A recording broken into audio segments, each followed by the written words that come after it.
Chapter 4880. Elder Su. Yi Qing Luo mimicked the greetings from the secluded palace's disciples outside. A black robe covered her entire body, leaving no gap. This Elder Su in front of her. He was the black-robed man who had appeared at the Feng family's courtyard and kidnapped Feng Shi. Elder Su took a glance at Yi Qing Luo. "Why are you here?" He didn't wait for Yi Qing Luo's reply. He walked straight in. When he saw the two of them sitting back to back, his expression changed. "Princess Ling Long, what are you doing here?" This exclamation. It made the two who were tired of playing open their eyes. When Ling Long saw Elder Su, a sliver of impatience surfaced on her face. "Elder Su, what are you shouting about? This is my territory. Do I need Elder Su's permission to go wherever I want?" Elder Su's expression froze. "Princess Ling Long, I'm just concerned about you." "I'm fine, I don't need your concern." Ling Long gave him a disdainful glance. Then she stretched her waist and stood up slowly. Feng Shi also stood up and stared at Elder Su with vigilance. There was a hint of fear on her face. Ling Long saw Feng Shi's action and patted his shoulder. "I'm here, what are you afraid of? I will protect you." "Princess Ling Long." Elder Su frowned and called out unhappily, "That's the person his lordship wants. This princess likes him." Ling Long raised her head. "He belongs to this princess. This princess will ask Imperial Father for him." "Princess Ling Long." Elder Su's expression sunk. "His lordship will not agree to your request. You are Princess Ling Long, you shouldn't be involved with these people. Whether he agrees or not is up to Father, it has nothing to do with you." Ling Long's expression turned cold. "Or Elder Su thinks that you can replace Father's thoughts? I don't dare." When Elder Su heard that, his expression changed as he lowered his head. If he were to wear this high hat on his head, if it reached his lordship's ears, that was regardless of whether he had ulterior motives. Even his lordship would not tolerate him. Ling Long snorted coldly, extremely arrogant. Then, she raised her chin and asked arrogantly, "What are you doing here? Did Father ask you to bring him over?" "No." The veins on Elder Su's forehead bulged, but he managed to suppress them. "I just came to check on his condition." Ling Long raised her brows. "Since Lord Father doesn't intend to summon Cici, then let Cici follow this princess first." "Princess Ling Long, you mustn't do that." Elder Su glanced at Feng Shi and said, "His identity is rather special. He's under the strict supervision of the Lord, so there's no room for any mistakes." "You mean to say, something will happen to him if he hangs around this princess?" Ling Long sneered. Her exquisite and beautiful face was filled with arrogance. "In your eyes, this princess is a troublemaker? This subordinate dares not think so." Elder Su gritted his teeth as he spoke. The expression on his face was frozen. However, the words that came out of his mouth seemed to be for her sake. "This subordinate is just worried that boy is too cunning and will deceive you, Your Highness, and hurt your heart. But I like him." Ling Long had no intention of compromising. As a result, in the end, Elder Su was the only one who compromised. After all, this was the princess that the Lord doted on the most. Elder Su agreed to let Feng Shi follow Ling Long. However, it was only limited to this underground palace. Chapter 4881. Elder Su took a step back. Ling Long naturally took a step back as well. In this underground palace, so be it. Anyway, no matter where it was, as long as she could play with Cici, it was fine. Ling Long didn't care. But Feng Shi's face turned pale. "Princess Ling Long, you promised me." She promised to let him go. Why did she agree to Elder Su's words now? The range of activity was limited to this underground palace? What was the difference between locking him up? Ling Long held Feng Shi's hand and walked out of the room. The lights in the huge underground palace weren't bright but not dark either. The candles hung on the walls lengthened their shadows. Ling Long asked with a serious expression, "Aren't you out now?" "Feng Shi, you tricked me?" "I like you, why would I trick you?" Ling Long frowned, "Didn't I do what I promised you?" "Let him go." Now, he had indeed left the house where he was being held captive. These words, there was nothing wrong with it. Feng Shi pursed her lips, unwilling to speak. Elder Su took a look at Feng Shi and then at the arrogant princess who didn't fly into a rage like usual even though Feng Shi had given him a cold shoulder. He retracted his gaze and looked at the other disciples, "Watch carefully, if you lose sight of him, all of you, will die." "Yes." The disciples of the Nether Palace were trembling in fear as they replied respectfully. Elder Su flicked his sleeves and left. Ling Long grabbed Feng Shi's hand, "Let's go, I'll bring you to my room to play, there are many fun things inside," before she could finish her words. Feng Shi swung her hand and slapped Ling Long's hand away. Her little face was filled with anger, "I don't want to play with you." Without any warning, Ling Long was slapped away and staggered back a step. Yi Qing Luo supported her from behind in time. She was a little girl who had been pampered since young. Just one slap. A large red patch appeared on Ling Long's fair and tender skin. It looked extremely shocking. The expressions of the Palace of Gloomy Darkness disciples changed, and they rushed to Ling Long, "How dare you? How dare you hurt Princess Ling Long?" Immediately, other disciples of the Palace of Darkness lifted Feng Shi up. Just as he was about to slap her, "Stop!" Ling Long's expression turned slightly cold. She reprimanded and lashed her whip at the disciple who slapped her. She said with a cold face, "Did I ask you to do it? Get lost." The Darkness Palace disciple who was whipped and the other disciples all took 2 steps back and lowered their heads in apology. Ling Long snorted coldly and looked back at Feng Shi. She stuffed the whip into Yi Qing Luo's hand and strode over to Feng Shi.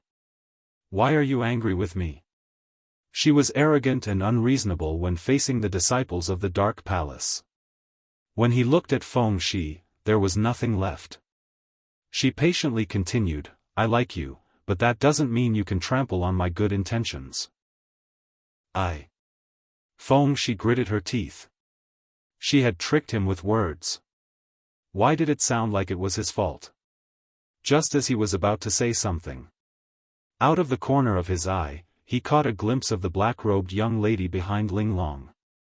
She shook her head at him. The words in Feng Shi's mouth stopped. She lowered her head and said in a muffled voice, "I want to leave this place." Ling Long walked closer to him, I want to leave too." "Aren't you a princess?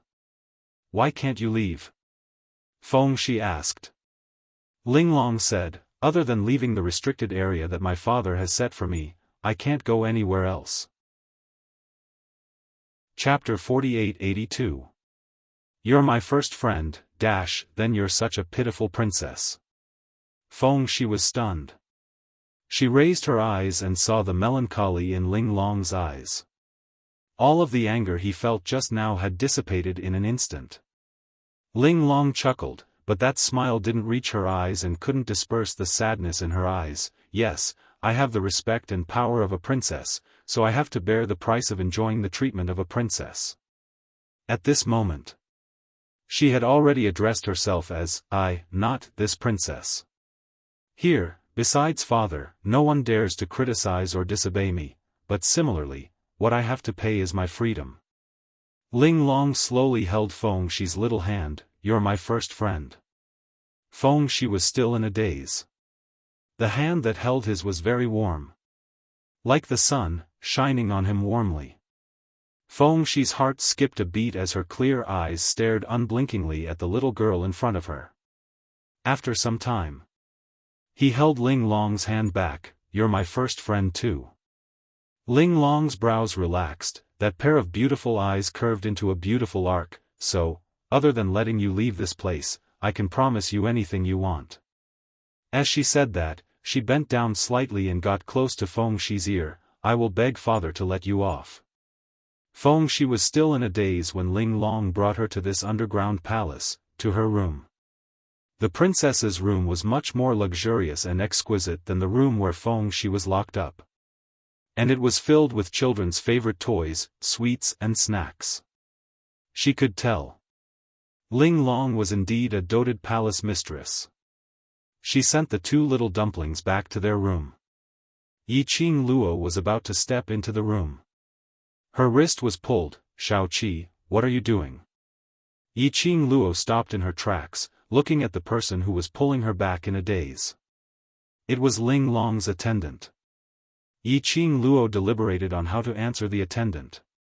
She heard him continue, no one is allowed to enter Princess Ling Long's room. While Princess Ling Long is in a good mood, don't let her find out.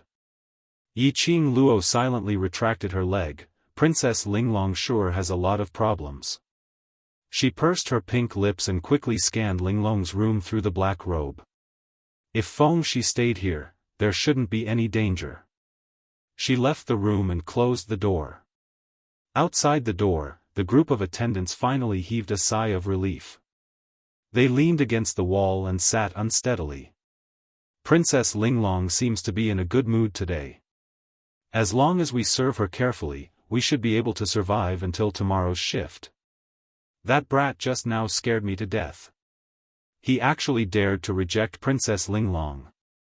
Luckily, Princess Ling Long is quite fond of that little brat. Otherwise, we will all be implicated. After today, we'll be able to change shifts soon. In front of others, the servants were cold and aloof, like orderly puppets. At this moment, they were all grumbling softly. Yiqing Luo casually found a place to sit down as she listened to the attendants' discussions. He roughly understood. Just how bad was Ling Long's reputation? The servants described her as an evil woman who had crawled out of hell. Unruly, willful, cruel, and bloodthirsty. Killing without batting an eyelid. Yiqing Luo listened with a face of suspicion. Although the cute and pretty little princess was a little unreasonable, she was still a little arrogant. But it was not to the extent, using vicious words like, killing people like flax, cruel and bloodthirsty, to describe her. Chapter 48-83. How bad was Princess Ling Long's reputation? Yiqing Luo also found out. They were Princess Ling Long's servants, and they worked in shifts. About 20 over people, 6 people would be chosen daily to take care of Princess Ling Long. Every time the servants took care of Princess Ling Long, there was a risk of losing their lives. Their lives depended on Princess Ling Long's mood. So they took care of Princess Ling Long. They were all on tenterhooks. Afraid that they would lose their lives. The few of them were ridiculing. Suddenly one of the servants looked at Yiqing Luo, "Number 7, why are you so quiet today? Aren't you the one who?" said the most powerful. Yiqing Luo who was called out. She only wanted to be a quiet background. He was the 7th son of the emperor. Couldn't she know her place earlier? How was she going to maintain her image as the 7th servant? She felt like she was going to fall off the horse.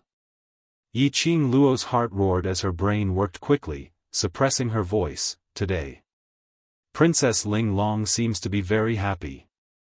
That's not true.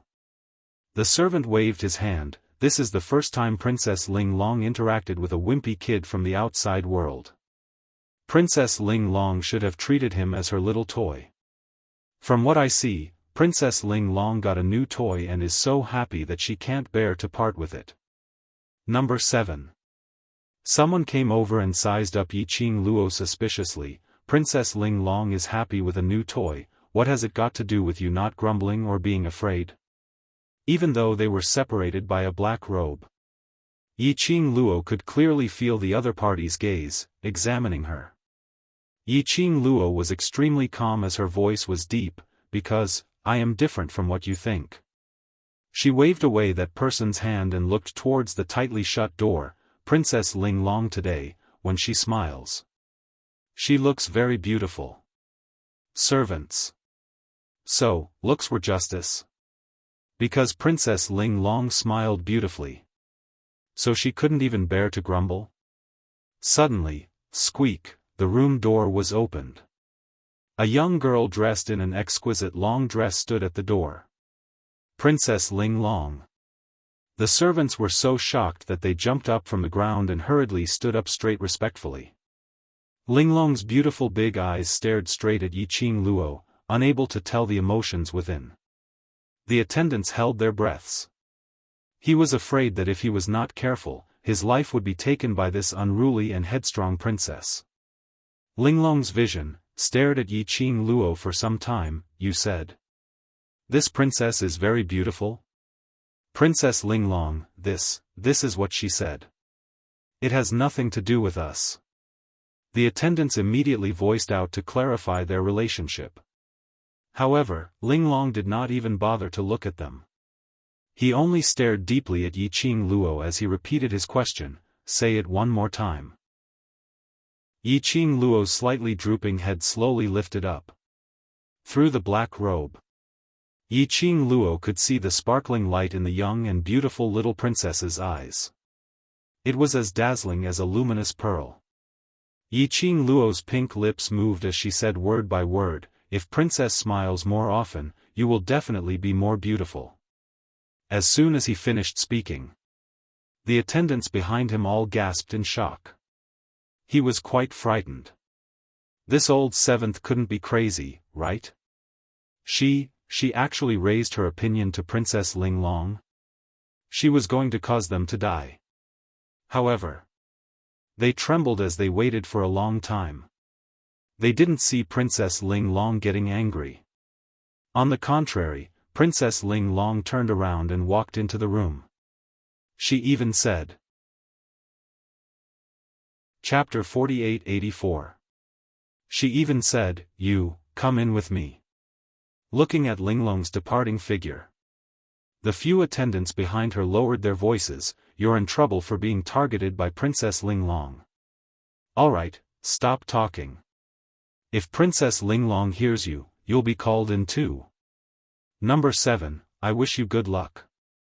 Yiqing Luo entered Ling Long's room while the few of them were discussing.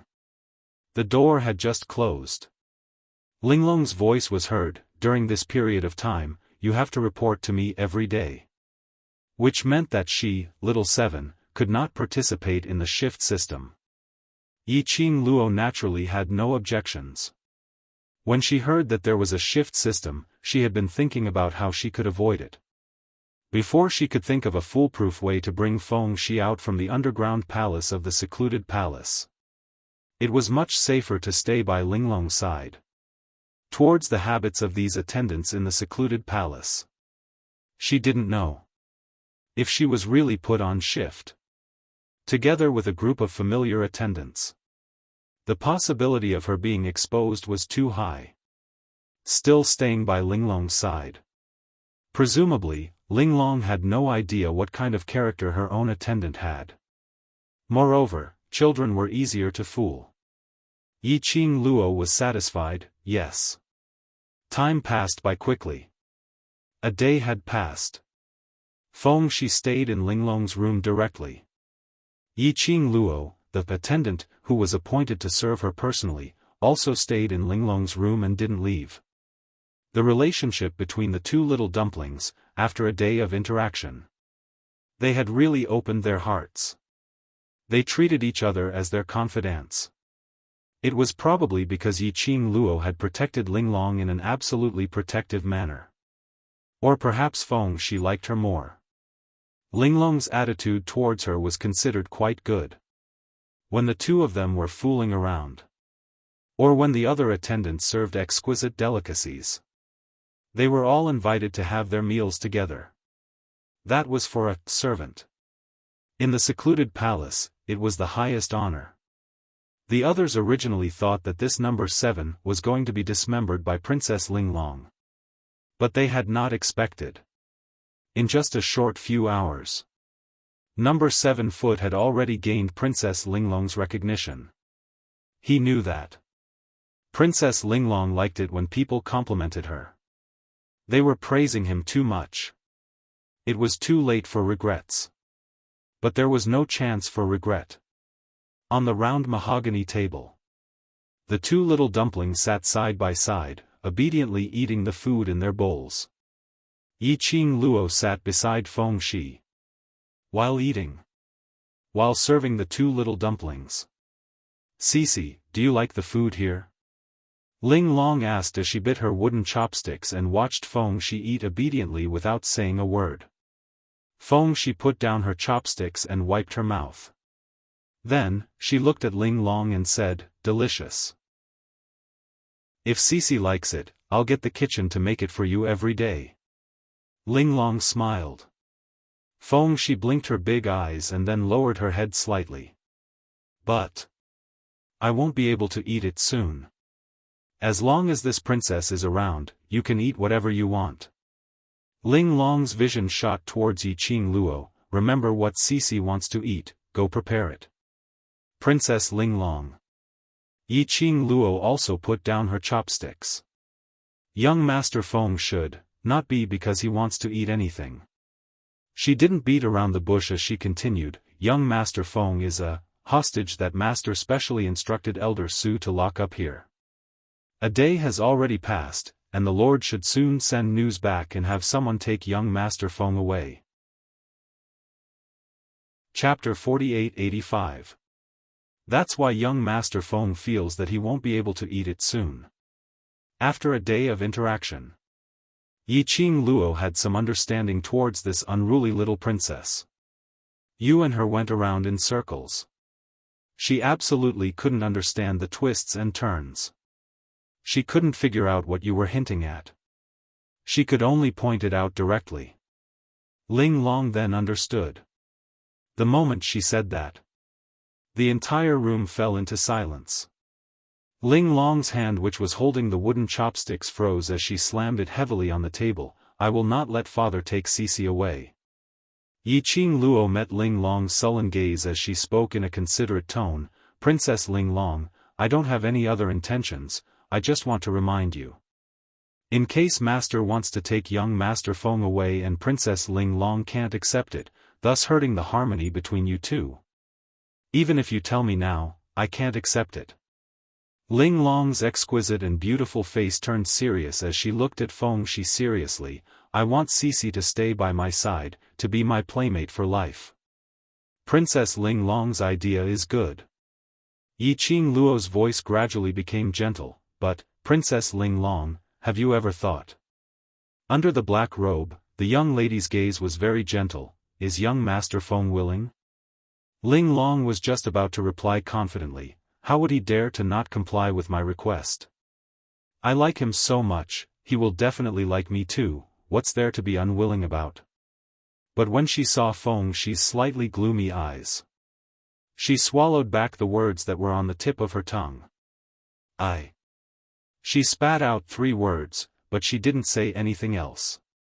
That's right, how would Cici agree to accompany her in this dark place for life? She couldn't force anyone. But she couldn't force herself to be her first friend. Although she had never made friends before. But she also knew that friends couldn't be forced. Yiqing Luo looked at their silent expressions as she eased the atmosphere. "Princess Ling Long, do you know the reason why Master kidnapped young Master Feng? If you know the reason, perhaps you can let young Master Feng stay by your side safe and sound." "I don't know." Ling Long hung her head in defeat. "My father has never allowed me to ask about him."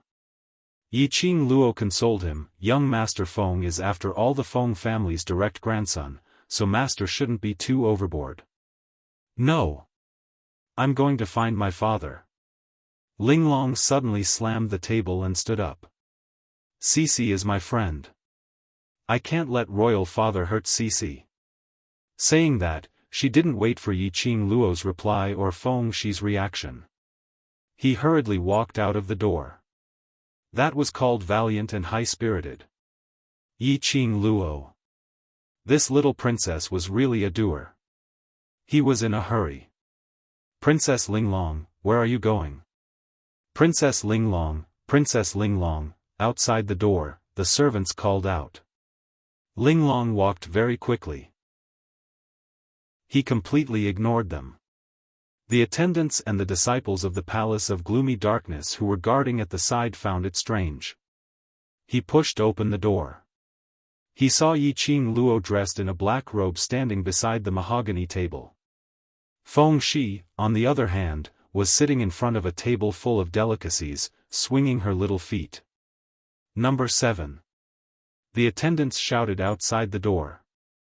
Yiqing Luo turned around and said calmly, Princess Linglong went to look for Master and ordered me to look after young Master Feng. This excuse. There was no flaw. The attendants didn't ask any further. They closed the door again and stood guard outside. Fairy sister. There were no outsiders around. Feng Shi immediately jumped down from the chair and hugged Yiqing Luo's leg. Chapter 48-86. Yiqing Luo bent over and carried Feng Shi in her arms, sizing him up. Are you hurt anywhere? Feng Shi shook his head. Even if they locked me up, they wouldn't dare to touch me. Yiqing Luo poked his forehead. I heard that you've created quite a ruckus here. In the house where he was locked up, everything was smashed to smithereens. It even made those secluded palaces' disciples fly into a rage. They even compromised and went out to buy candied haws. Feng Shi was probably the only one who could enjoy such treatment. But the attitude of the secluded palace's disciples. On the contrary, it made Yiqing Luo feel uneasy. This was enough to tell. The mastermind of the secluded palace needed Feng Shi. What did the mastermind of the secluded palace want to do to Feng Shi? What did he need Feng Shi to do? Yiqing Luo suppressed the suspicions in her heart as she rubbed Feng Shi's head. Sister is here, I'll bring you out soon. She paused and lowered her voice. Princess Linglong likes you very much. If you keep following Princess Linglong, she can protect you. When she mentioned Linglong, the smile on the little man's face gradually faded. He pursed his lips as he drooped his head. His forehead rested on Yiqing Luo's shoulder. His voice sounded a little gloomy. Fairy sister, I don't want to lie to her. Yiqing Luo knew that the her he was referring to was Linglong. Yiqing Luo laughed lightly. Cici also likes Princess Linglong? Feng Shi nodded without hesitation. Princess Linglong treats me sincerely, I don't want to lie to her. All right. Yiqing Luo had no intention to refute as she gently rubbed the little dumpling's head. Cici, do whatever you want to do. Feng Shi suddenly raised his head. Her black and white eyes were sparkling. He grinned as his eyes curved. All the uneasiness and unhappiness in the bottom of his heart had completely dissipated. But Cici, we have to leave this place. Yiqing Luo's vision looked towards the tightly shut door. Princess Linglong isn't around and the attendants and secluded palace's disciples outside all think that I'm guarding you. This is our best chance to leave. She reached out and pinched Feng Shi's nose. Cici, are you leaving? The smile on Feng Shi's face, which had just appeared, slowly faded away. He looked at Yiqing Luo in a daze. Then, he glanced at the room that was filled with Linglong's aura. He had just made up his mind to reveal his identity and Yiqing Luo's identity to Linglong. I want to tell her. He also sincerely wanted to be friends with her. I want to tell her. He wanted to take her out of this dark place and let her see other colors in the world. But he couldn't. Even if he didn't know what kind of place this underground palace was. But it was also clear. This place was fraught with danger. Fairy sister came here to save him. He was definitely taking a huge risk. Now was the best chance to leave. I missed it. I'm afraid, it's not just him who can't leave this place. Even Fairy sister would be implicated by him.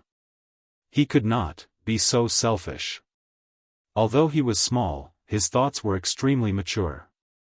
In the blink of an eye, he used a clear and resolute gaze to look at her. Fairy sister, I'll leave with you. He paused slightly, but before this. I want to tell her that I really treat her as my friend. Yiqing Luo touched his head. Go on. This was the little dumpling's first friend. Chapter 48-87. Yiqing Luo couldn't deprive Feng Shi of the joy of making her first friend. And Ling Long, that girl, wasn't a bad person.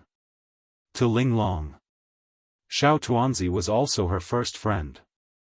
If she could, Yiqing Luo quite liked that the two of them could play together. It would be best if Feng Shi could change Ling Long's spoiled and willful temper.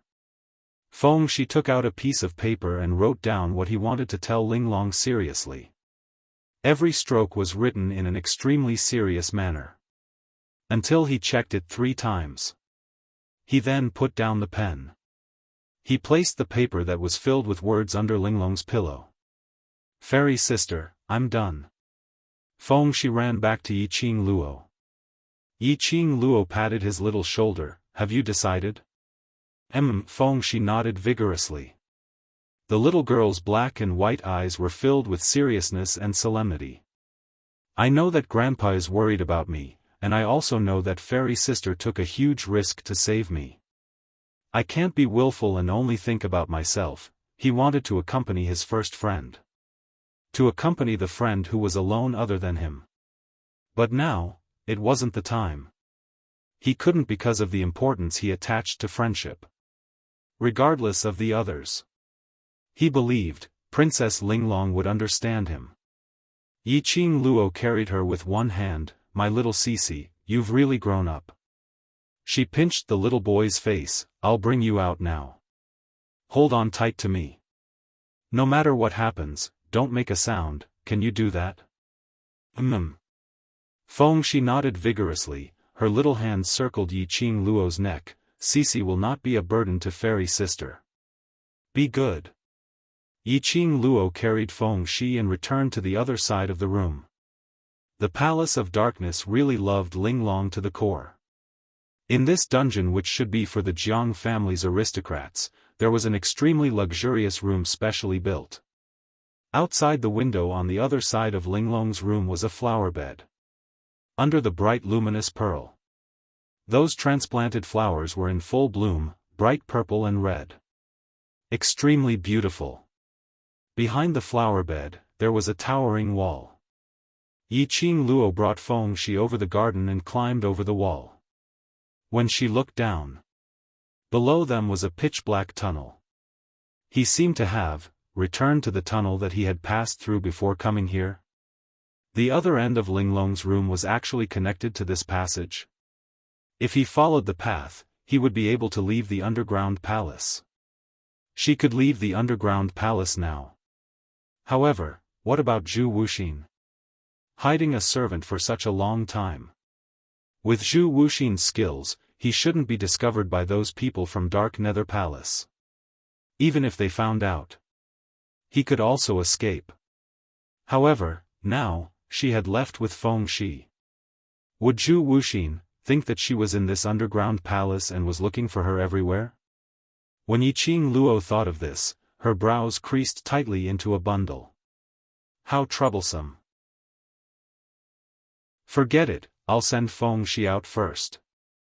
Yiqing Luo took a look at the tunnel below. He was about to jump down. Suddenly, he heard a panicked roar from behind him. Oh no!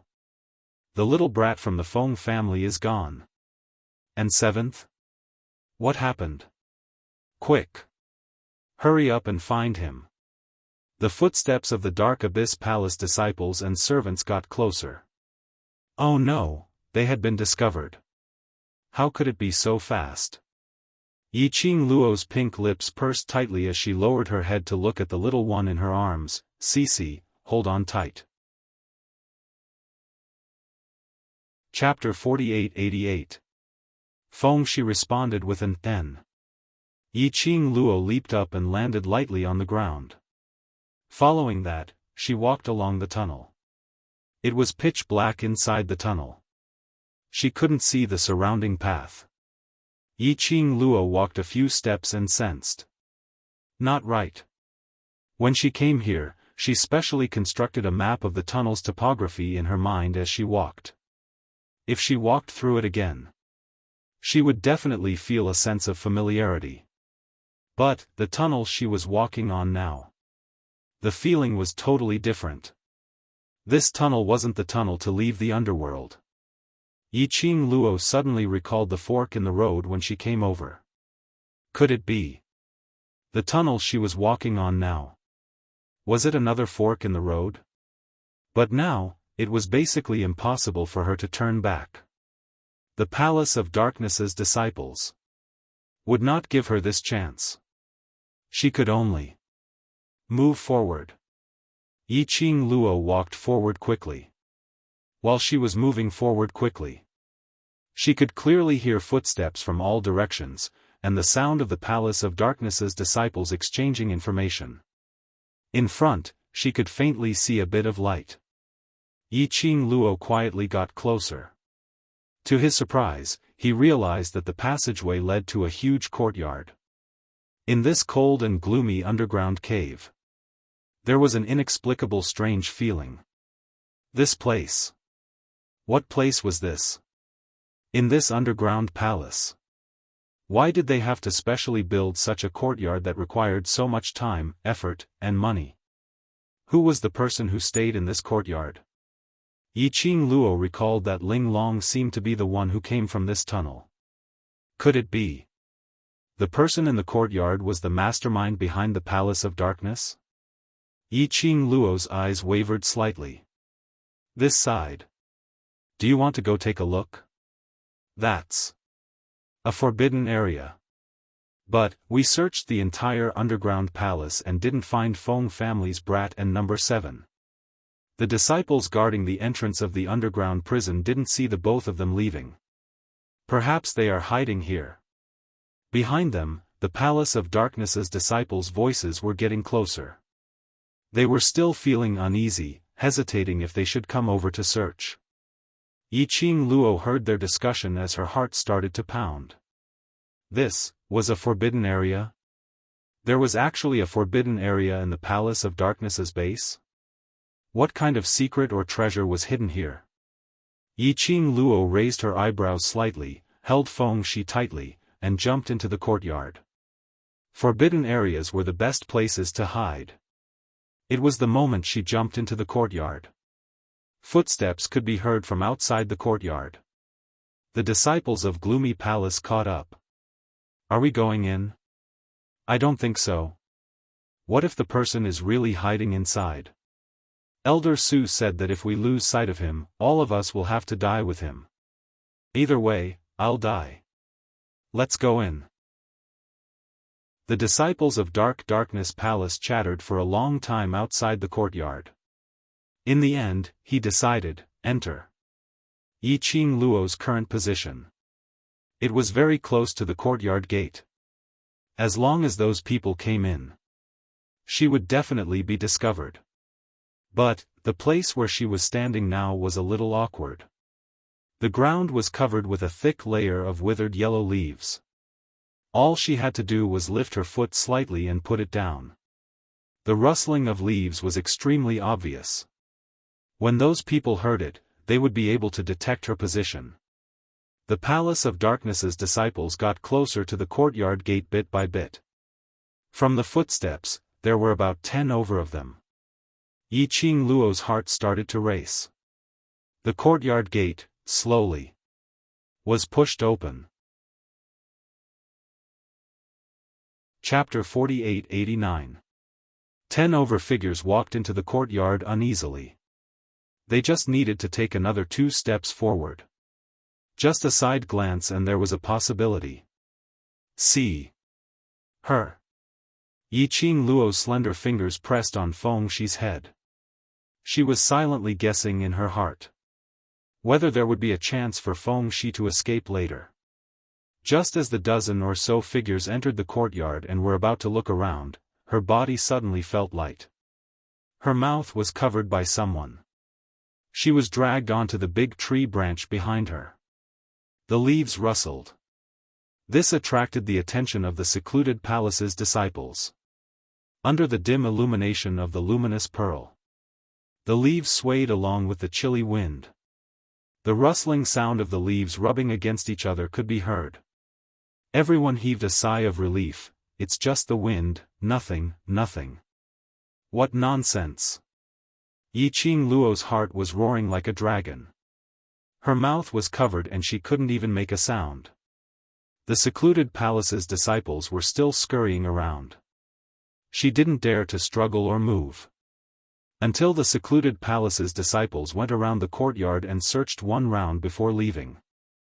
Yiqing Luo then yanked away the hand covering her mouth. Zhu Xian, why are you here? She was entirely shrouded in a black robe. Earlier when she was dragged up the tree. And covering her mouth. They were all separated by a black robe. But it still couldn't be concealed. A faint plum fragrance. It was a clear and cold aura unique to Zhu Wuxin. Zhu Xian held Feng Shi steadily with one hand as he slowly retracted the other. Coincidence. Do you think I'll believe that? Yiqing Luo rolled her eyes, hiding an attendant. You've already disappeared and now you ran to this secluded area of the secluded palace. Yiqing Luo's slender eyes rose slightly as she tilted her head slightly. On the surface, you specially brought me to the secluded palace's base to save someone. In actual fact, you have your own motive. Zhu Xian's thin lips moved, as though he wanted to say something. Under the dim and hazy light. That pair of icy cold, deep eyes were tainted with a thin sense of disappointment. But, in the end, he didn't say anything. As though he silently agreed with Yiqing Luo's words. Yiqing Luo leapt down from the tree and gathered the loose black robe around her. I'm not too concerned about what your motive is. I just want to know, are you going to leave this base of the Palace of Gloomy Darkness? You can't leave now. Zhu Xian's voice was very calm. The disciples of Gloomy Palace will seal all the passages. Once you show yourself, you will fall into their trap. He paused for a moment before continuing. You should know very well that the Palace of Gloomy Shadows is best at all kinds of evil forbidden arts. Yiqing Luo's slender fingers clenched. Then we're just going to sit here and wait for death. Zhu Wuxin was silent for a moment. Let's hide here for now. When their guard loosens, I'll go lure them away. This was a forbidden area. The disciples of the Palace of Gloomy Darkness came around. He did not dare to do it a second time. It was indeed a relatively safe place at the moment. But, there must be a reason why the forbidden grounds are called as such. Yiqing Luo's slender brows creased slightly. Are you sure there's no problem for us to stay in this courtyard? Okay. Zhu Wuxin carried Feng Shi in his arms and walked toward the depths of the courtyard. Feng Shi had been taken away. Yiqing Luo had no other choice. She followed Zhu Xian's footsteps as they stepped into the depths. In this courtyard, there were about 7 to 8 exquisitely decorated rooms. Every single room. The distance between each room was very far. As though it was an independent living space. Yiqing Luo followed Zhu Xian and after a few turns. Finally they stopped in front of a room. Zhu Xian walked in calmly. Chapter 4890. Yiqing Luo looked at him as he opened the room's door with ease. With great precision, he placed Feng Shi on a chair in the dark. A strange feeling arose from the bottom of her heart. She frowned slightly as she stared at Zhu Xian. This room is your room? Zhu Xian's figure paused slightly as he poured the tea. But it was only for a moment. He continued to pass the teacup to Feng Shi as he replied Yiqing Luo, no. Not? Yiqing Luo's expression congealed slightly as a strange glint flashed past her eyes. She originally thought that Zhu Xian's room was in the forbidden grounds of the secluded palace. However, Zhu Wuxin denied it. Zhu Xian disdained to lie. What he said should be the truth. But if this place had nothing to do with Zhu Xian, Then why was Zhu Wuxian so familiar with the structure of this room? Apparently, it wasn't his first time here. Zhu Wuxian seemed to have seen through Yiqing Luo's doubts. In the dark, his eyes were as deep as the sea as he stared at her without blinking. It was quiet and serene, floating and sinking. This is Gu Jingyu's room. In the dark, the man's voice sounded especially hoarse and ethereal. Yiqing Luo went into a slight daze. Gu Jingyu? The mastermind behind the secluded palace. Disciple? The palace lord on the surface? This was his room? The so-called forbidden grounds in the secluded palace, indeed referred to. The place where the people with status in the secluded palace stayed? Like Gu Jingyu, Ling Long and the like. Then, the mastermind behind the secluded palace? That person can't possibly stay here. Zhu Wuxian opened his mouth calmly as his voice sounded cold. Finishing his words, he sat down on another chair. Gu Jingyu isn't in the base. If the lights are lit, it will easily alert the servants in the courtyard. The room was dark. It wasn't so dark that one couldn't see their fingers in front of them. But it was slightly dim and one could vaguely see the silhouette of a figure. Yiqing Luo walked slowly to Feng Shi's side and stood still as both her hands gently pressed on Feng Shi's shoulder. Seeing Feng Shi drinking the tea in the cup, she rubbed his head and asked Zhu Wuxian, "Why do you know this place?" "I came here when I was discussing matters in the past." Zhu Wuxian explained. In other words, he had been here before. He was referring to the time when they worked together with the Palace of Darkness. And now, he was innocent. Yiqing Luo nodded. "Then how long are we going to hide here? It's not convenient for you to bring a child with you now." Zhu Wuxian's expression was calm. "Wait until there are fewer people guarding the entrance before you leave." Yiqing Luo pursed her lips slightly and didn't reply. The room fell into a dead silence. Yiqing Luo looked at Feng Shi's exhausted look. He bent down and picked him up, wanting to let him sleep for a while.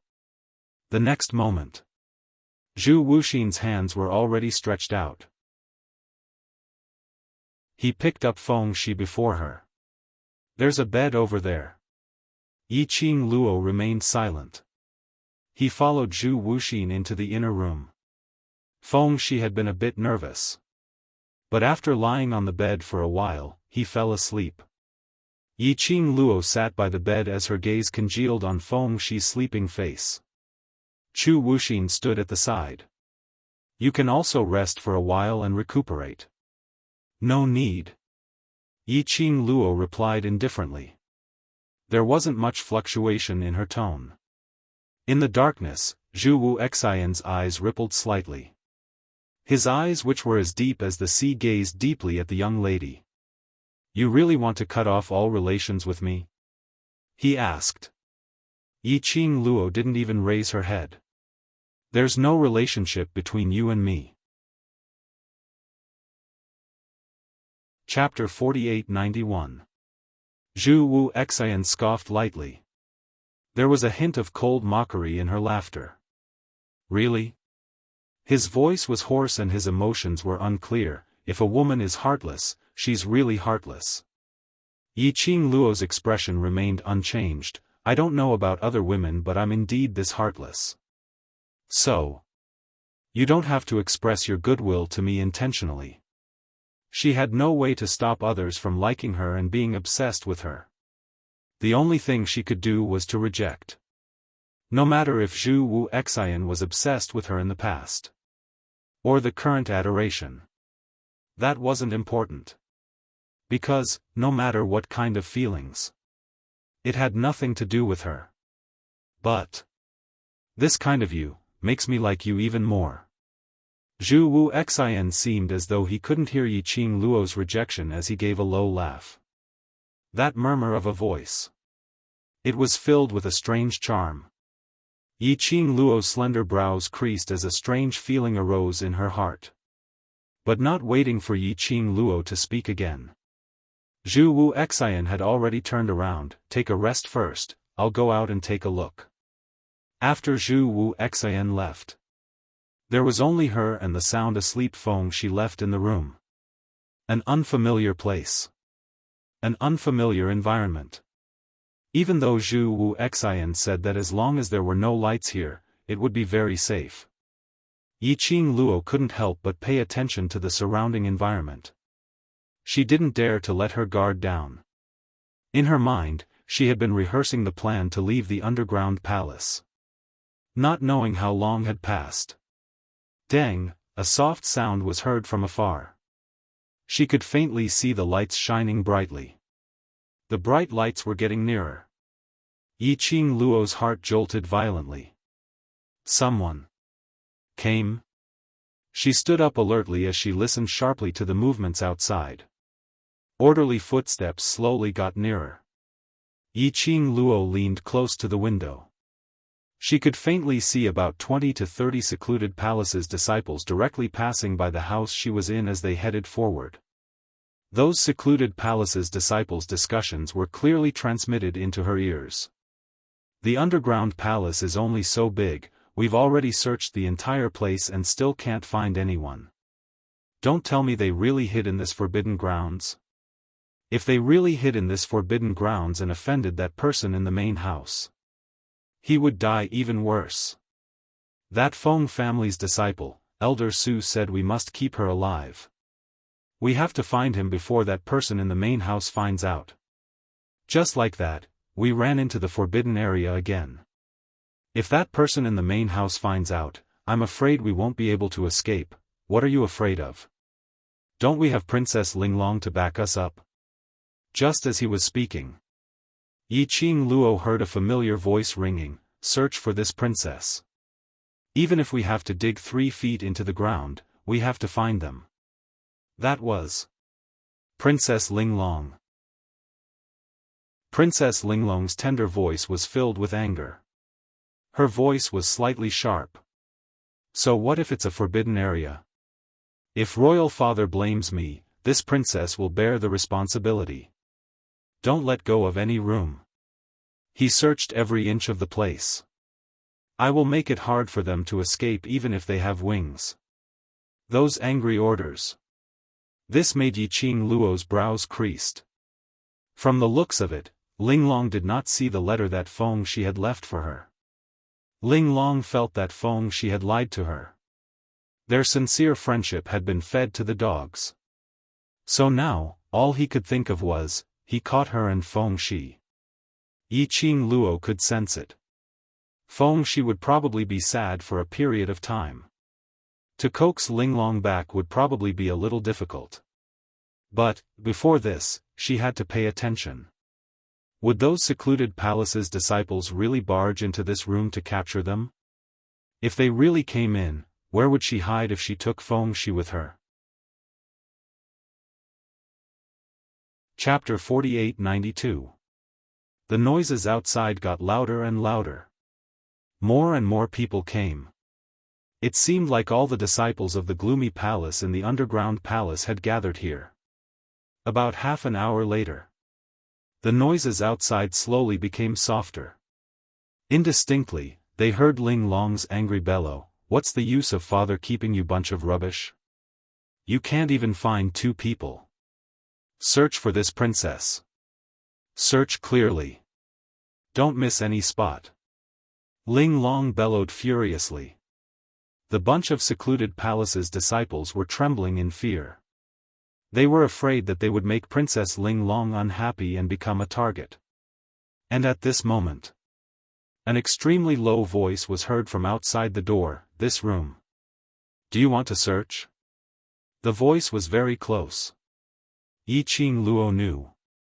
This person was asking about the room. He was referring to the room she was in right now.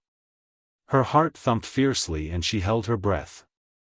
And just as that secluded palace's disciple asked this question, the other secluded palace's disciples all turned silent. This room is Palace Lord's room. Palace Lord hates people touching his things. If Palace Lord knew that we had stepped into his room, I'm afraid The secluded palace's disciples didn't finish their words. But everyone understood the meaning behind those words. Palace Lord had always been a loner. He wasn't close to anyone. And he hated anyone who got close to his turf. Previously, there was a female disciple who tried to sneak into Palace Lord's room. In the end, she was thrown out of the room. That female disciple ended up in a miserable state. After that, Palace Lord even got someone to clean up his room from top to bottom. As though it was tainted with something dirty. From now on, everyone knew about Palace Lords. Misophobia. There's no sound in the room, so it shouldn't be possible for him to be inside. Someone found an excuse, that Feng family's girl is so young, so she shouldn't know how to restrain her presence. If that brat is really hiding here, with so many of us here, how could we not sense his presence? Everyone nodded their heads in agreement. A group of people, ready to leave again. Yiqing Luo's heart didn't feel at ease because of this. As expected. The next moment, she heard Ling Long's voice nearing them. What are you all standing here for? Have you checked that house? Princess Ling Long, this is the palace master's room, a disciple of the abysmal palace reminded. So what if it's brother Yu's room? Go in and check. Ling Long directly dragged him into the room. If brother Yu blames me, I will take responsibility. Bang! The door was slammed open. A loud sound of collision rang out. Yiqing Luo immediately stepped back and bent down to carry Feng Shi. His gaze focused on the window at the side. Little by little, he carefully moved towards the window. Under Ling Long's threatening gaze, the disciples of Abyss Palace entered the room uneasily. The flames flickered. Yiqing Luo could clearly see the reflection of a few figures outside. Step by step, he approached them. They were in the foyer. She's in the back room. They were only a few steps away. Yiqing Luo's eyes sunk slightly as she bent down slightly, preparing to leap out of the window. What are you doing? Suddenly, a melodious voice like a bell rang out. That voice was soft and gentle, yet it did not lose the charm of a mature woman. It was extremely pleasant to the ears. Moreover, it was filled with the dignity of a superior. The moment this voice was heard, the entire courtyard's voices stopped abruptly. Even the people outside the room froze on the spot, motionless. Chapter 48-93. Sister Qing Gu. When Ling Long heard that voice, her tone became much more obedient. The voice of the woman named Qing Gu came again. What's with all the noise? The person that father caught ran away. I'm catching them, Ling Long replied obediently. She was no longer as arrogant as before. Go ahead and catch them. Don't make a scene here, Qing Gu said in a low voice. Go and get everyone back. Don't run into the courtyard. Sister Qing Gu. Ling Long said coquettishly. Those two people have angered me. I want them to pay the price. I've searched the entire underground palace but I can't find them. They must be hiding here. How would I not know if they are hiding here? Qing Ji's tone was even more stern.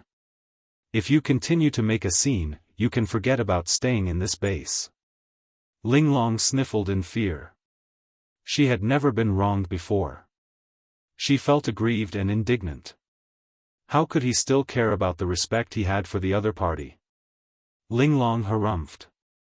Do you think I don't know that you brought an outsider to hide in the courtyard behind father's back? Qing Ji's tone was low and threatening. Ling Long. Ling Long was unmoved. He's a man, right? Sister Qing Gu, you like him, right? But if this matter were to reach royal father's ears, guess, what would happen to royal father? Are you threatening me? Qing Ji's tone was cold and murderous. Ling Long was a newborn calf that was not afraid of tigers. She was extremely fearless. I'm merely reminding Big Sis Qing Pigeon that no matter how much Imperial Father dotes on you, he will definitely not allow you to step on his bottom line. Good, very good. If you want to make a scene, go ahead. Qinggu was so angry that she laughed. I'll let you search here. I want to see what you can find out. Qing Ji's words made Linglong cower. She had forcefully brought the disciples of the Palace of Darkness to search the courtyard. He forcefully led the Dark Nether Palace disciples to search the courtyard. This was already a violation of his father's rules. It was a well-known forbidden area. Only she and her brothers and sisters could enter. The other disciples of the Palace of Darkness, including Elder Su and the others, were not allowed to enter. The other disciples of the Nether Palace, even Elder Su and the others, were not allowed to step in. She wanted to capture them and pretend that nothing had happened. They wanted to pretend that nothing had happened after arresting him. He did not expect to be caught red-handed by the pigeon. If Qing Pigeon told father, no matter how much her Lord Father pampered her in the palm of his hand, he would probably blame her. Linglong pondered for a moment. With a wave of his hand, he turned around and left. I'm not investigating anymore. Anyway, if he really ran into this forbidden area, Sister Qing Pigeon will have to take responsibility. I have nothing to worry about. With that, he led his men and left the courtyard in a grandiose manner. Silence gradually returned to the courtyard. Those messy auras and noisy footsteps had also disappeared. However, Yi Qing Luo held Feng Shi in her arms and stood rooted to the ground, not moving at all. Because, she could sense it. The woman named Qing Gu. He did not leave. She was still standing at the open door. Even though there was a wall between them. Yi Qing Luo seemed to be able to feel that. Qing Ji's line of sight was directed towards her. Moments later, Qing Gu walked into the room. Yi Qing Luo's heart jumped. What's the matter? What happened? Suddenly, a mellow voice which was like fine wine drifted into Yi Qing Luo's ears in this quiet and spacious courtyard. It was just a simple sentence. It made Yi Qing Luo's eyes widen. Her petite body suddenly tensed up. A whirlpool seemed to form beneath her eyes. Chapter 48-94. And at this moment, Qing Gu walked into the room. When she heard that voice, she immediately stopped in her tracks. Even her voice became high-pitched. It's just that the princess is fooling around. It's nothing serious. She left the room and closed the door. After that, she walked briskly towards the direction of the voice. The tone changed from Qing Gu. And that briskly footsteps. Yi Qing Luo was sure. She was indeed like what Linglong had said. Adoring that man. But Yi Qing Luo's long eyelashes trembled slightly. She stood stiffly on the spot, in a daze for some time. Until her arms which were hugging Feng Shi felt a little heavy. She then regained her senses and placed Feng Shi back on the bed. She sat back on the bed. Her long and narrow eyes were cold in the darkness, as though it had blended in with the ink. Did she hear wrongly? That voice earlier was familiar. Even if it was just one word. She could tell who it was. Dmo Xian. That was Dmo Xian's voice. Was it an illusion? Had she missed Dmo Xian too much and heard wrongly? Yi Qing Luo kept trying to find excuses. But she was very clear. There was no way she could have heard Dmo Xian's voice wrongly. His voice was so familiar that it penetrated deep into her bones. Her heart was in a mess. Why was Dmo Xian in the base of secluded palace? If he was so close, why hadn't he gone to the Feng residence to look for her for such a long time?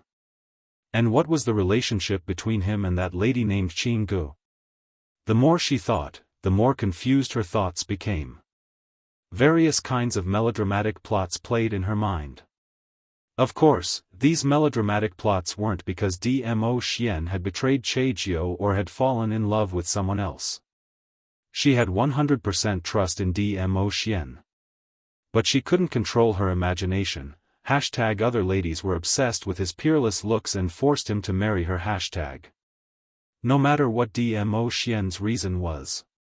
He was alone, meeting a lady whom she didn't know.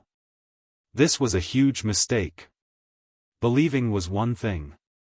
However, it was another matter to feel unhappy in his heart.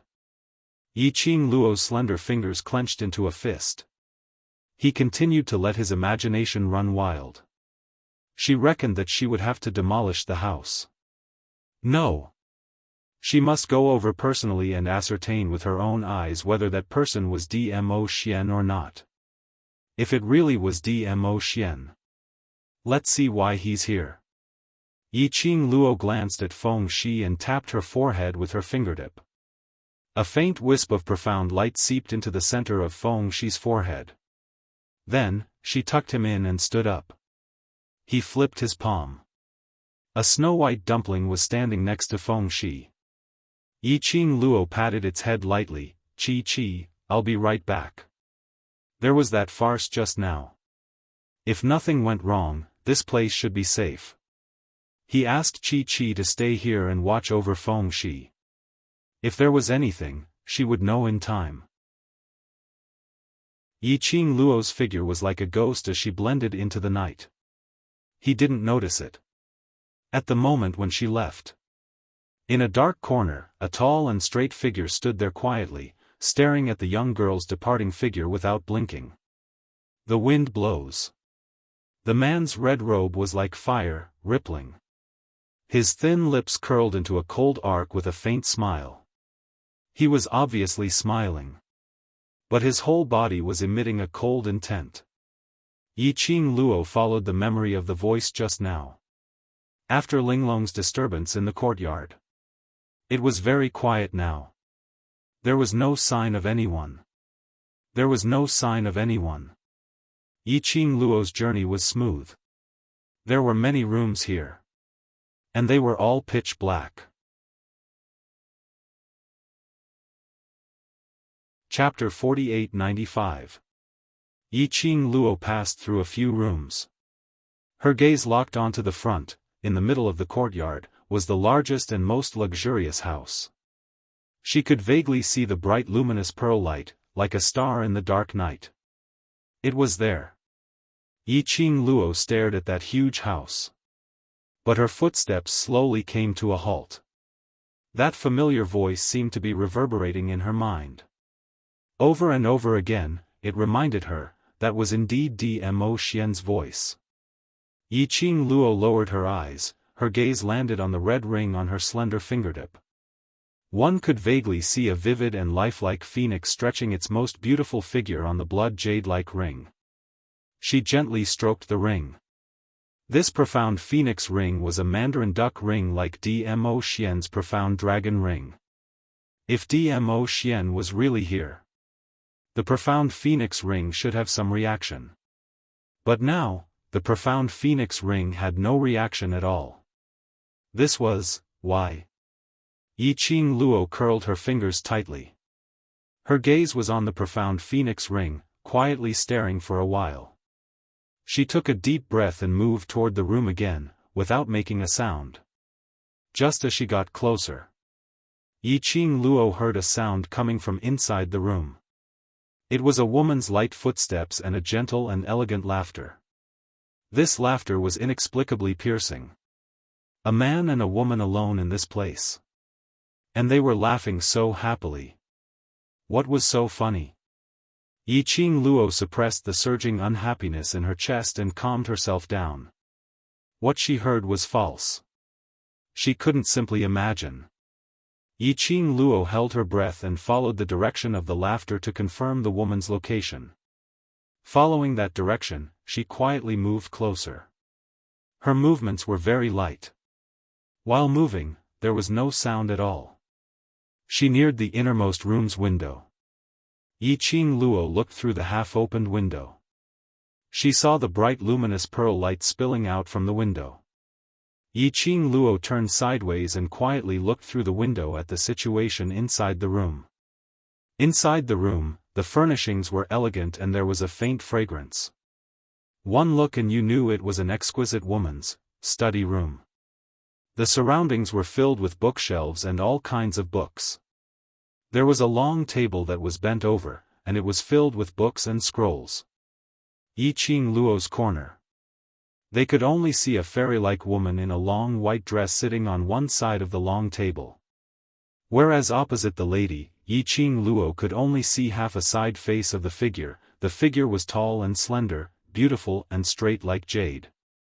It was just a glance. Yiqing Luo was certain. That guy was her Xian. Damn it. Her Xian was meeting girls behind her back. Should she rush in and catch the woman? Or should she squat outside and watch what kind of shady business they were doing behind her back? In Yiqing Luo's heart, it was as if 10,000 horses were galloping and roaring. That little princess is very willful. I'm sorry for disturbing you. The woman spoke in a gentle and graceful manner. Her eyes flickered, and her expression was full of tenderness and affection. Yiqing Luo's fingers tightened.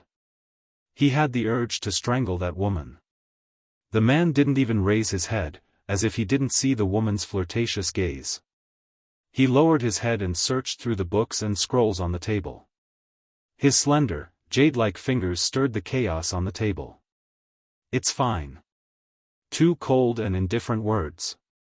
But it made Qing Ji's eyes gush with joy, but she pretended to be reserved and tried to find a topic. I heard that the Lord kidnapped the young master of the Feng family and was rescued by someone.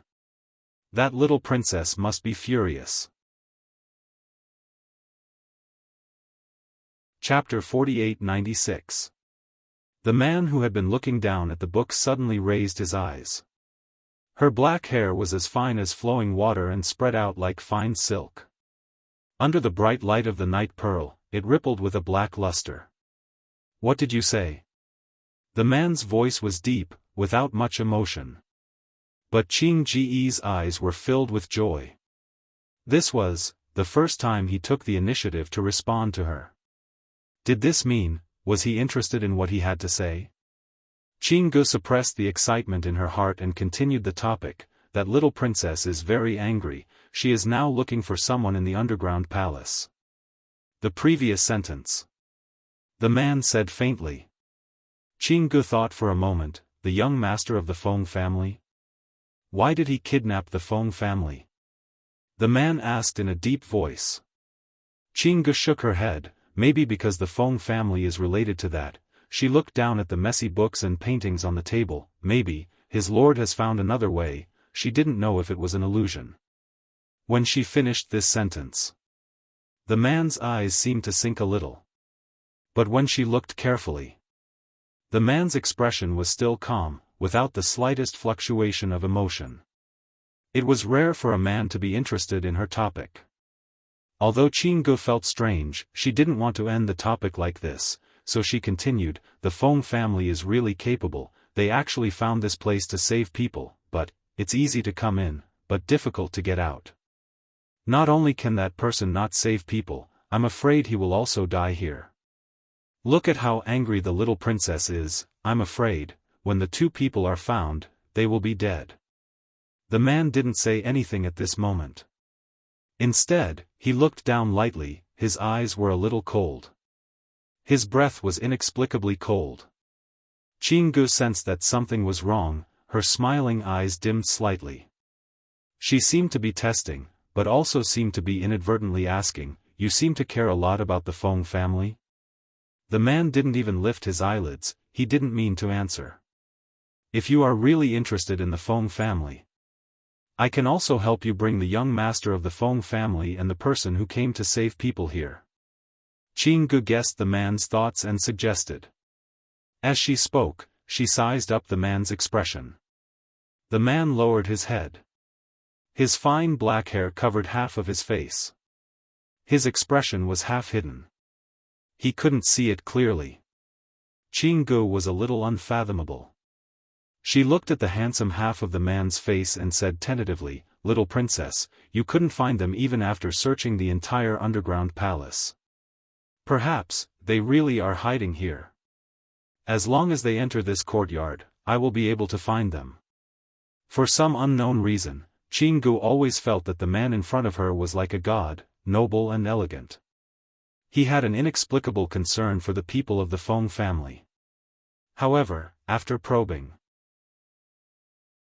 the man's expression did not change. Even when she took the initiative to mention that she was going to look for the young master of the Feng family, he calmly spat out 2 words, "No need." It was a gentle and slow, simple, but not rude, rejection. It seemed that the matters of the Feng family had nothing to do with him. Qinggu lowered her beautiful eyes and suppressed the strange feeling in her heart. Maybe, she thought too much? Qinggu was relieved. Her cherry lips evoked an elegant smile. She held a book in her hand, got up and walked towards the man. "Look at this, doesn't it look like what you are looking for?" Chapter 48-97. She walked to the man's side. She placed the book in her hand in front of the man. Her long white dress fluttered and brushed against the man's purple robe. She leaned over slightly and lifted her wrist slightly, brushing past the man's ear and landed on the book. This distance would be very close. And this position would also pull the relationship between the two closer. Qinggu was confident. Take out this angle, the most beautiful side. Let this man's sight stop on her for a few more breaths. Outside the window, Yiqing Luo clenched her fists tightly and stared at Qinggu fiercely, getting closer and closer to the man's body. Especially when she saw Qing Ji's long veil brushing against the man's robe. She couldn't wait to rush in. The two separated. That Qinggu wanted to seduce her man? Wasn't it good to live well? What was she thinking about? And, Xian, that pig trotter. Why didn't he avoid it? Why did he let Qinggu get close to him? Did he still have any self-awareness as a married man? No way. She wanted to rush in. She wanted to tear that Qinggu who wanted to get close to her man into pieces. Ow, ow, ow. So angry, so angry. So angry that she wanted to roar like an evil dragon. Calm down, calm down. Old man Tsang's voice interrupted Yiqing Luo's inner drama. He coughed lightly and comforted her. You must believe in the Overlord, he is the man you like. Of course I believe him. Yiqing Luo said this sentence without any hesitation. She had never said that she didn't believe in Dmo Xian. But believing in Dmo Xian didn't mean that she couldn't feel good. How could those wild chickens which came out of nowhere? How could they run around Dmo Xian? Since you believe in him, then you should believe that he will not have any ill intentions towards you. Old man Tsang could clearly feel Yiqing Luo's suppressed manic emotions. Yiqing Luo replied naturally, of course. She raised her chin and sneered in her heart, that Qinggu, is she better looking than me? Smarter than me? Just a piece of trash. Old man Tsang listened to the young lady's sophistry. How could a piece of trash make her so angry? Was she really as calm as she looked on the surface?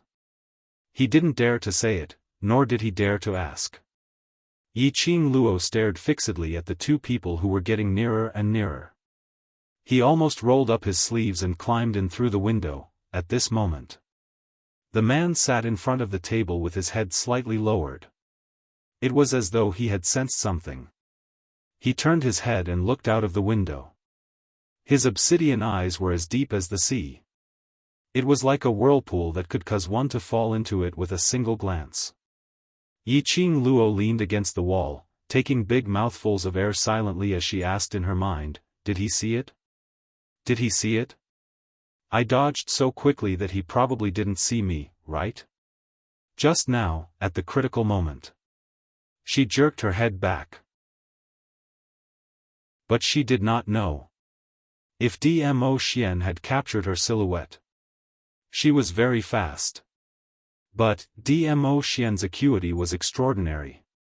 Even if he saw it, he would know it was you and would not come out to catch you. What's there to be afraid of? Old man Tsang did not understand what Yiqing Luo was panicking about. Yiqing Luo hugged her head. If Ah Xian knew that I was peeping at him, I would be so shameless. Old man Tsang. Inside the house. The man who was looking out of the window had a trace of mischievous smile in his eyes. Even his entire face seemed to have softened a little.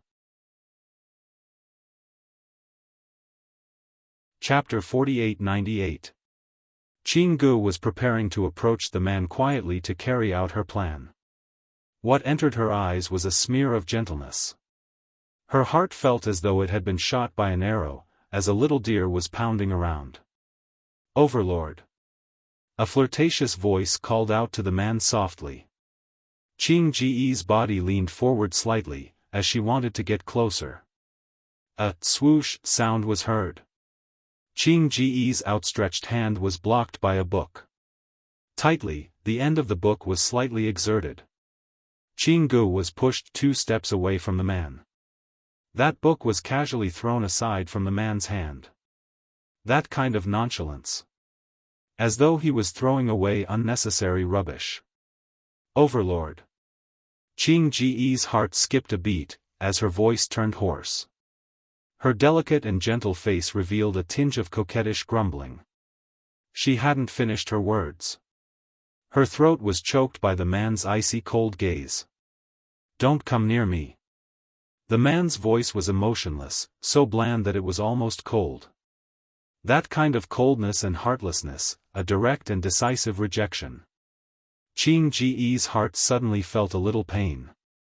But she still lowered her brows, lowering her attitude to the lowest. Yes, I've overstepped. When Yiqing Gu cautiously stuck her head out again, looking into the window. Qing Gu had already returned to her original seat. As for Dmo Xian, he was at his original position, not moving at all. He seemed to be very focused, lowering his head to look at the book in his fingers. From the looks of it, Dmo Xian should not have sensed her presence earlier, right? She had already dodged in time. If Dmo Xian saw it, based on his vigilance, he would definitely check it out. But Dmo Xian had no reaction at all. He should not have sensed it. Thinking of this, Yiqing Luo heaved a sigh of relief.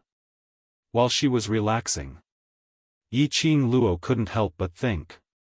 What was Dmo Xian trying to investigate in this base of secluded palace? This woman called Qing Gu. What the hell was this? From Linglong's words earlier, she could tell. The people in secluded palace actually knew that there was an outsider man in Qing Ji's room.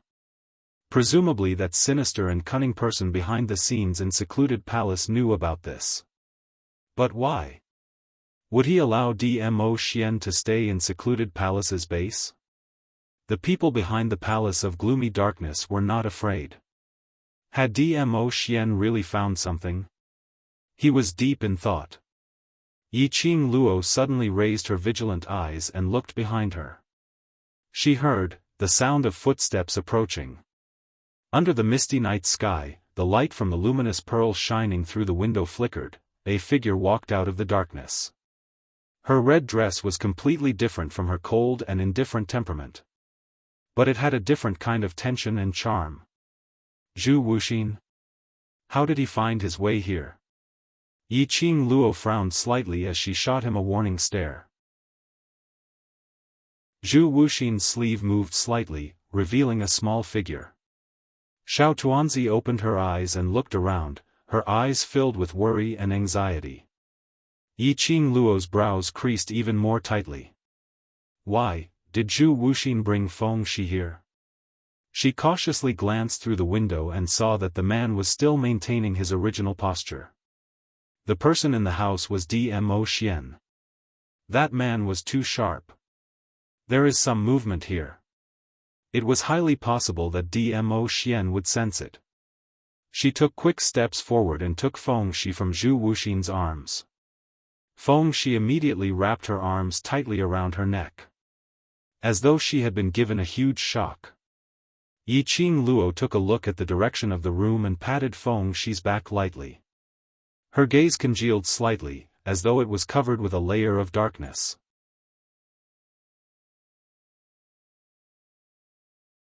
Chapter 48-99. The young lady was quiet and her gaze was heavy. She looked at Zhu Wuxian for a long time before she slowly retracted her gaze. Then she hugged Feng Shi tightly and turned to leave. Zhu Wuxian's icy cold lips curled upwards, revealing an unfathomable smile. There was Zhu Wuxin and Feng Shi. If there was any movement between the two of them, it would be a piece of cake for the people in the room to find out. Although she was very unwilling to let the two of them be alone in the room. But now, for Feng Shi and her safety, and because of Dmo Xian, she wasn't clear about the reason why Dmo Xian was in the base of the Palace of Darkness. But Dmo Xian must have his own motives. She couldn't disturb Dmo Xian. And she couldn't let the disciples of the Palace of Darkness disturb Dmo Xian. Overlord. Qing Ji's voice was as gentle as the wind. She stared at Dmo Xian's slender jade-like fingers that were holding onto a piece of paper. This page, is there a clue? He stared at the contents of the page. It had been a quarter of an hour. He didn't turn the page. He just stared at it in a daze. This made Qing Gu, who had been paying attention to him, feel strange. Just as Qing Gu shouted, "Lord Dizun," Dmo Xian's fingers tightened. The thin book paper was torn in half with a tearing sound. In the quiet study, the sound was extremely clear. Overlord? Qing Gu was startled. Dmo Xian slammed the book on the table. The force was so great that the books on the table were blown away by the strong wind, which scattered all over the floor. There was no emotion on that peerless face. Between his brows was a bone-chilling coldness. It was as if it carried the force of a thunderbolt. A storm was brewing. Overlord, what's the matter? This was the first time Qing Gu had seen such a powerful Dmo Xian. Her delicate body trembled slightly from the shock. Dmo Xian's dark eyes were fixed on the direction outside the window. The wind was blowing and there was no sound outside the window. That was the owner of the pair of eyes that was watching him. The aura had disappeared. And, at the moment when he disappeared, he could clearly feel it. The other was an aura that made people want to do evil. Yiqing Luo carried Feng Shi as she returned to Gu Jingyu's room. Why are you awake? Yiqing Luo rubbed Feng Shi's head, indicating that he could speak now. Feng Shi's face turned red as she hugged Yiqing Luo tightly. Cece thought. Cece thought that because Cece was too lazy and only knew how to sleep, Fairy Sister didn't want Cece anymore. The little person's voice was crisp and clear, and there was even some fear and panic in it. Yiqing Luo placed her by the bedside. No matter, it's not entirely Cece's fault that Cece wants to sleep. She glanced meaningfully at Zhu Wuxian, her pink lips curling into a deep arc with unknown meaning. Just now, as soon as he entered this room, Chu Wuxin poured a cup of tea for Feng Shi. There was clearly something wrong with the tea. However, seeing that it was only a few hours of rest, he didn't think too much of it. Therefore, she didn't stop Feng Shi from drinking that cup of tea. It was normal for Feng Shi to feel sleepy and doze off after drinking that cup of tea. Chu Wuxin didn't have the slightest bit of embarrassment after being exposed. He was magnanimous and had no intention to explain. Instead, he asked Yiqing Luo, "Didn't I ask you not to wander around? Why did you run so far away? Isn't this what you hoped for?" Yiqing Luo tilted her head, her gaze was slightly cold as she looked at him indifferently. "You let Feng Shi fall into a deep sleep and took the opportunity to draw my attention when I was alone. Qing Ji's situation." Chapter 4900. Her voice paused slightly as she tilted her head and laughed. "Isn't it because You want me to see the scene where Xian and another lady interact alone? Zhu Wu Xian didn't say a word. The gaze which he shot towards Yiqing Luo was filled with an unknown deep meaning. As though he wanted to see her into his eyes. Silence. That represented a tacit agreement. Yiqing Luo's lips curled slightly as she wasn't angry. Unfortunately, I'll have to disappoint you. The scene which you want to see will not be staged. The young lady's tone was obviously filled with ridicule. When she tilted her head slightly, her long and narrow eyes squinted. Endless ridicule. Do you know what I want to see? In the darkness, the man's deep and chilly voice rang. Yiqing Luo raised her brows. Do you need to ask me what you want to see next? I'm curious. Zhu Wu Xian suddenly walked nearer to her as his footsteps were slightly heavy. In your heart, how do you see me? When he got nearer. And it was accompanied by a sky full of cold air. It made Feng Shi hide behind Yiqing Luo out of fear. Yiqing Luo hugged Feng Shi with one hand as she comforted his frightened heart while looking at him without any change in expression. You don't want to know. But, I do.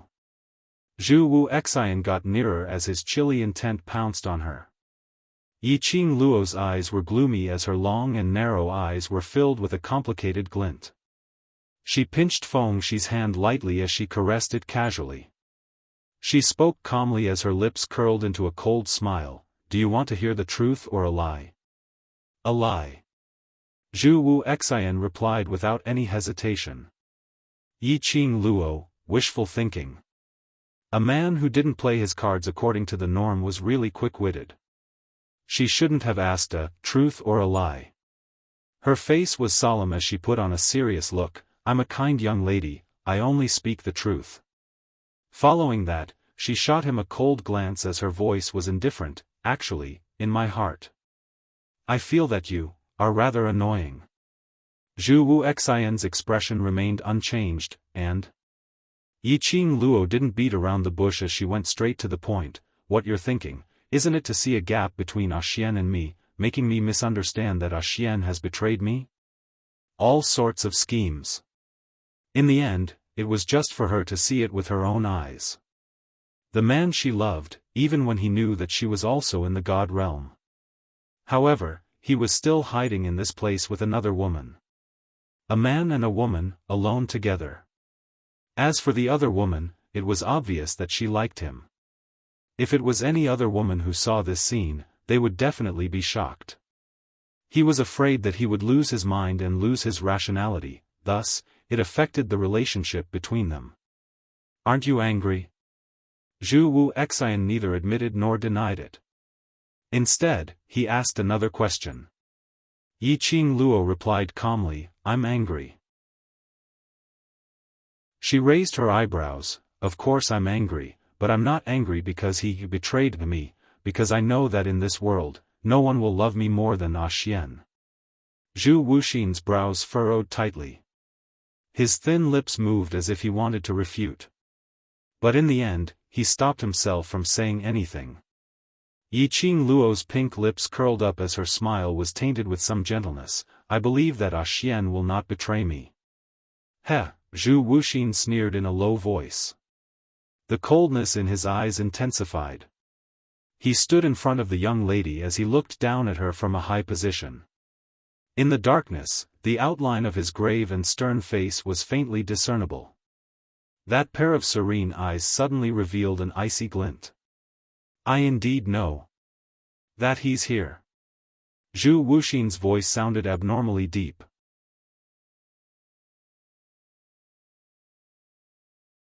Chapter 49:01. I indeed want you to see with your own eyes how the person you love is surrounded by other women when you're not around. As for him, he would rather be with another woman than come and see you. Even when you were forcefully betrothed to that Feng Changqing by the acting god emperor, he didn't appear. Zhu Wu Xian's words entered her ears clearly. Like a huge bell, it struck Yiqing Luo's ears. His thin lips curled into a sneer. If he really cared about you and valued you, he wouldn't have let you face that kind of situation alone. He should stand out and admit that he is the one you want to marry. Zhu Wu Xian snorted, but he didn't. The one who stood out is me, the one who is willing to take responsibility for you is also me. He doesn't have the intention to spend the rest of his life with you, and he had never thought of appearing in front of your loved ones. Yiqing Luo, wake up, he doesn't love you at all. The more Zhu Wu Xian spoke, the heavier his tone became. It almost pressured the air in the entire room, making one unable to breathe.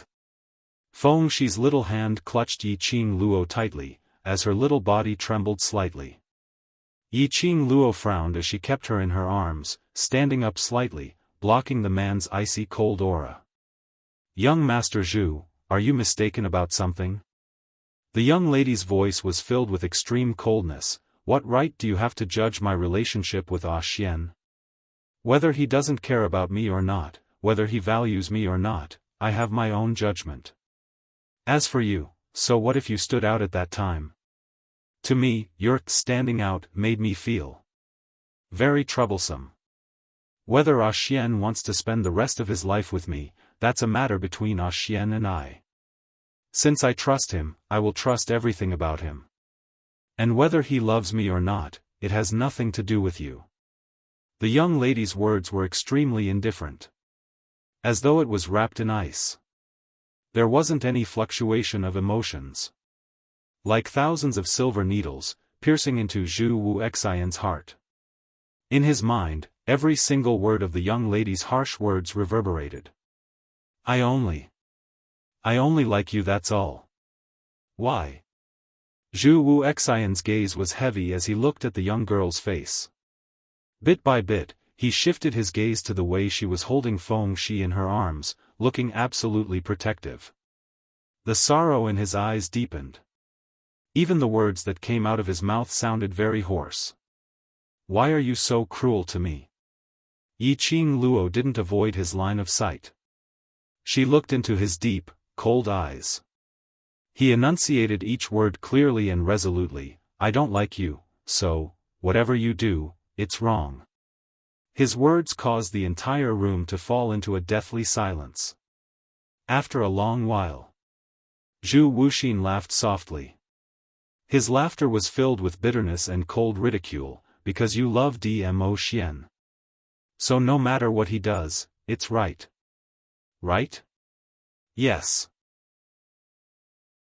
Yiqing Luo replied decisively. Heh, Zhu Wu Xian let out another cold laugh. His chest was concussed. Suddenly, he stretched out his hand and locked Yiqing Luo's wrist. Yiqing Luo's brows creased as she struggled to break free. His strength was extremely great. When Feng Shi saw this, she immediately hugged Zhu Wu Xian's hand, wanting him to let go of Yiqing Luo, let go of Fairy Sister. But Zhu Wu Xian directly stretched out his hand and held Feng Shi in his arms as his body leaned forward tightly, forcing Yiqing Luo to take 2 steps back. Her legs bent and touched the foot of the bed behind her. Chapter 4902. Yiqing Luo's brows creased slightly. What do you want to do? Zhu Wu Xian locked her wrist with one hand. In the darkness, that faintly discernible grave and stern face was filled with endless coldness. The pair of eyes which blended in with the night. Like a whirlpool, as though it was going to suck in everything around it. Yiqing Luo's pupils contracted slightly.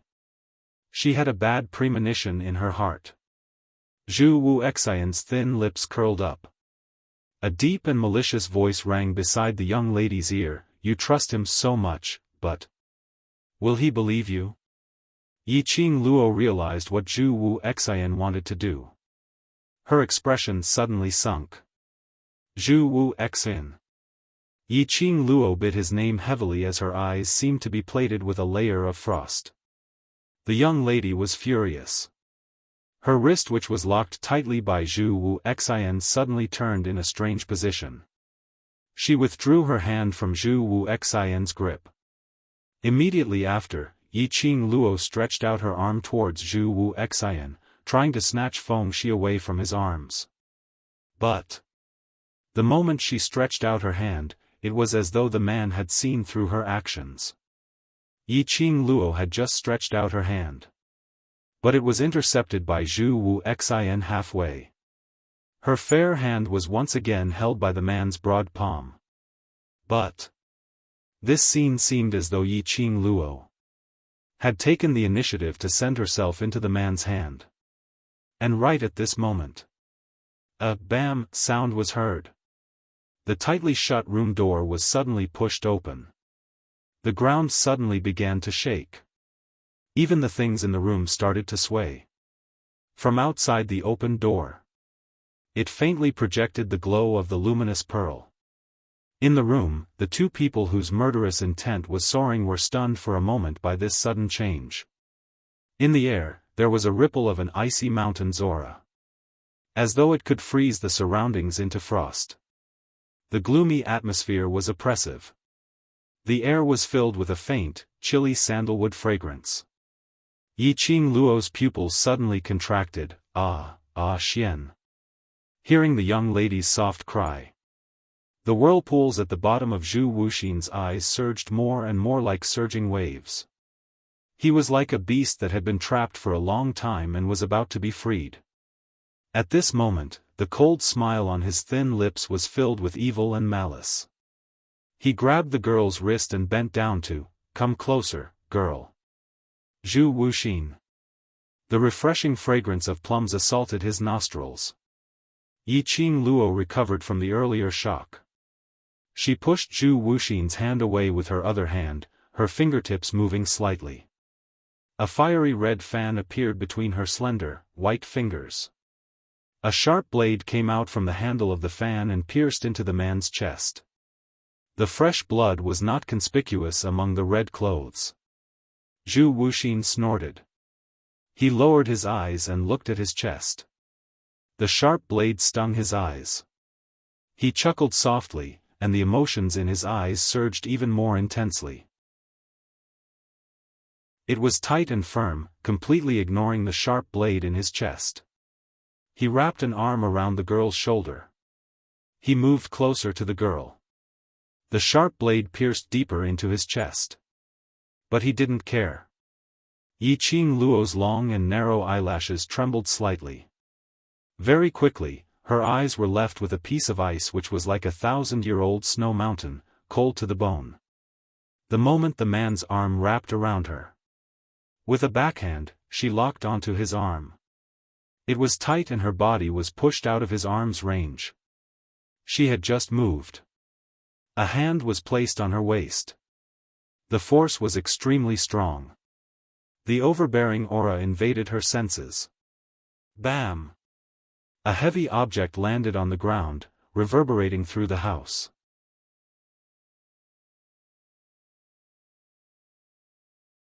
Chapter 4903.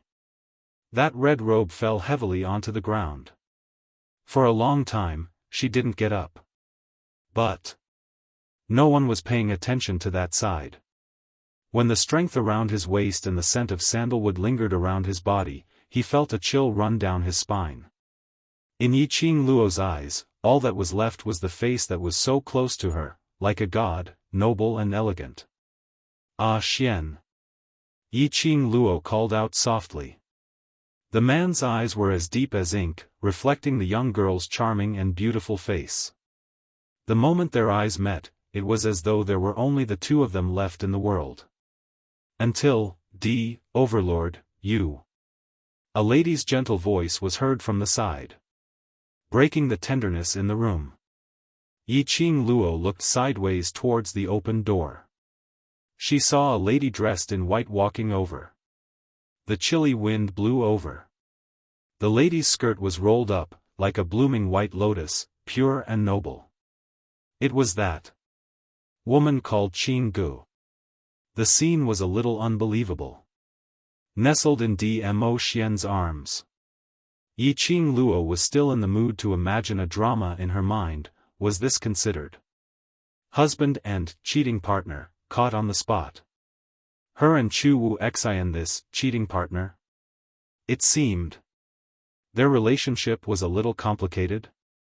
Above her head, Dmo Xian's hoarse voice floated down, "What are you thinking about?"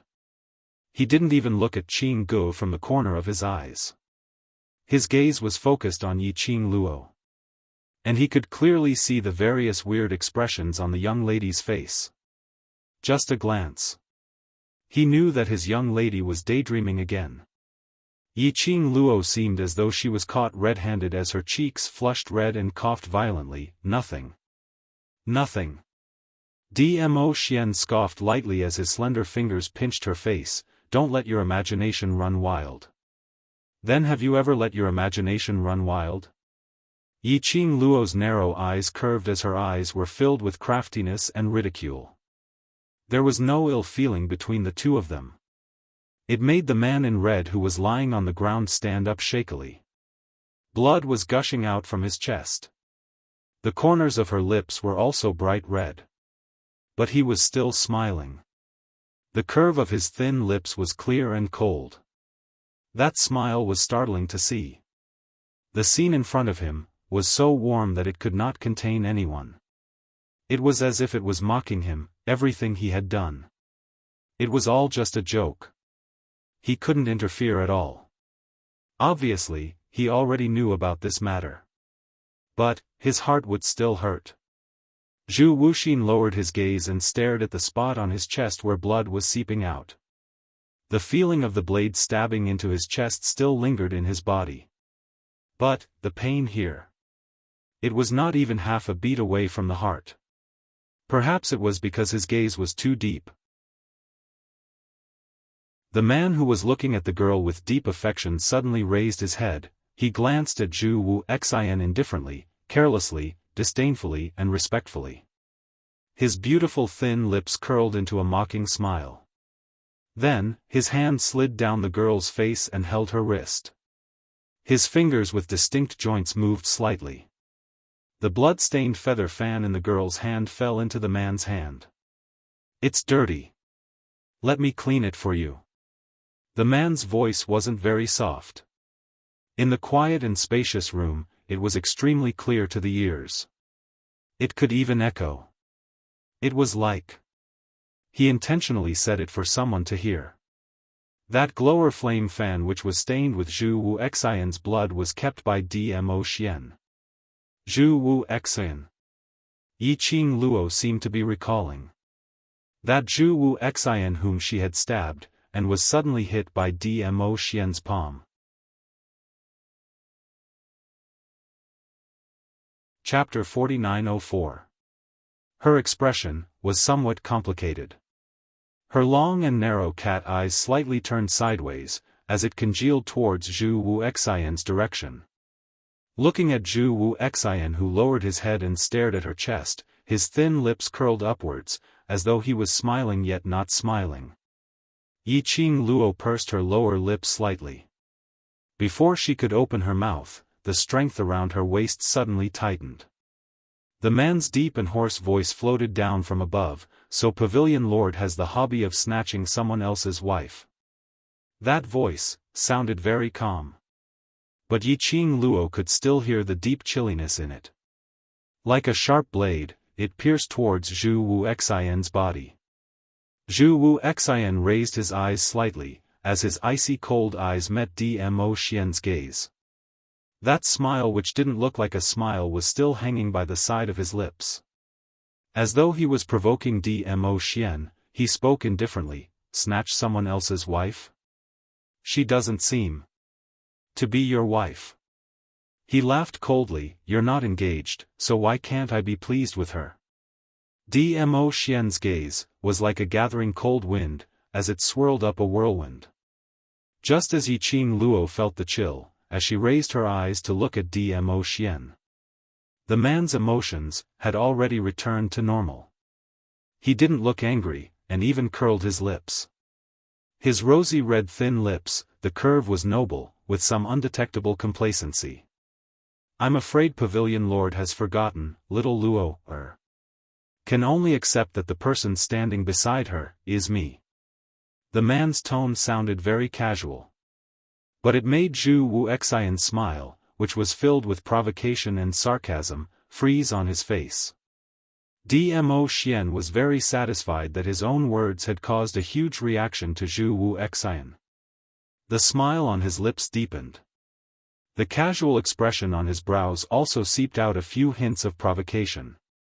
Of course I don't mind, there are people who are pleased with little Luo, because, this means that this lord's foresight is indeed very good. This lord's little Luo, is very popular. Every word, every sentence, was showing his sovereignty. Zhu Wuxian's expression was getting uglier and uglier. But at this moment, Dmo Xian gave a cold and sarcastic smile, but Pavilion Lord's heart makes my little Luo, very troubled. Pavilion Head's heart is troubling my little Luo, Pavilion Head's heart is troubling my little Luo, This sentence kept lingering in his mind. It was as if the replay button had been pressed. Zhu Wuxian's dark eyes were like raging waves. His hands that were hanging by his side slowly clenched into fists. His fingertips turned white. Her cold face exuded an eerie coldness. His fondness, just to make Yiqing Luo so annoyed? Especially when these words were said by Dmo Xian. Zhu Wuxian snorted lightly. Her cold face was filled with pain. He looked straight at Yiqing Luo as he asked word by word, "Do you also feel the same way?" The man's body was obviously a little unstable. Blood could be faintly seen seeping out of his fingertips that were covering his chest. Her red clothes were a little messy. From the looks of it, he was in an exceptionally sorry state. His gaze was abnormally scorching. As though it was going to burn her. Yiqing Luo met his gaze as her brows creased slightly. Towards this question of his. To tell the truth. If she wanted to answer, it would be a little complicated. She deliberated over her words in her mind. Perhaps it was because she took too long to think. That arm which was placed across her waist suddenly increased its strength. It was slightly tight around her waist.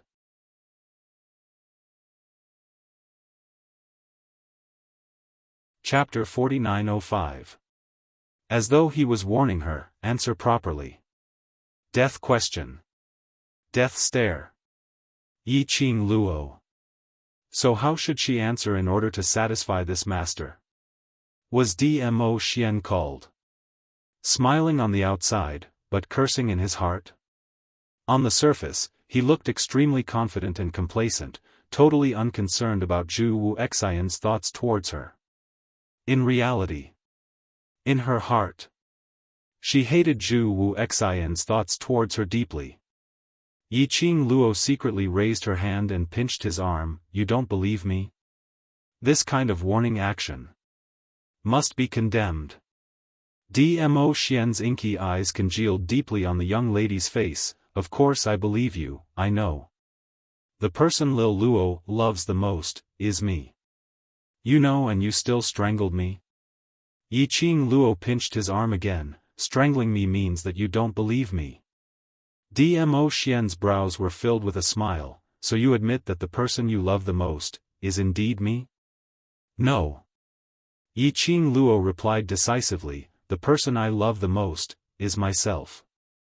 The person I love the most is you, that's enough." Dmo Xian lowered his head slightly, as his chin rested on the young lady's shoulder. Yiqing Luo's little hand pinched the back of his hand from time to time. The man's joints were clearly defined, his fair jade-like fingers felt extremely good to touch. She let out a light snort. The man suddenly held her little hand, as his deep magnetic voice was mellow like fine wine. "I'm because I care about you, so I'm not confident in myself. My fault. Don't be angry, The last at the end of the tone was raised, low and lazy. Like a little hook, it tugged at Yiqing Luo's heartstrings bit by bit. Bam! In front, a sound of a heavy object colliding was heard.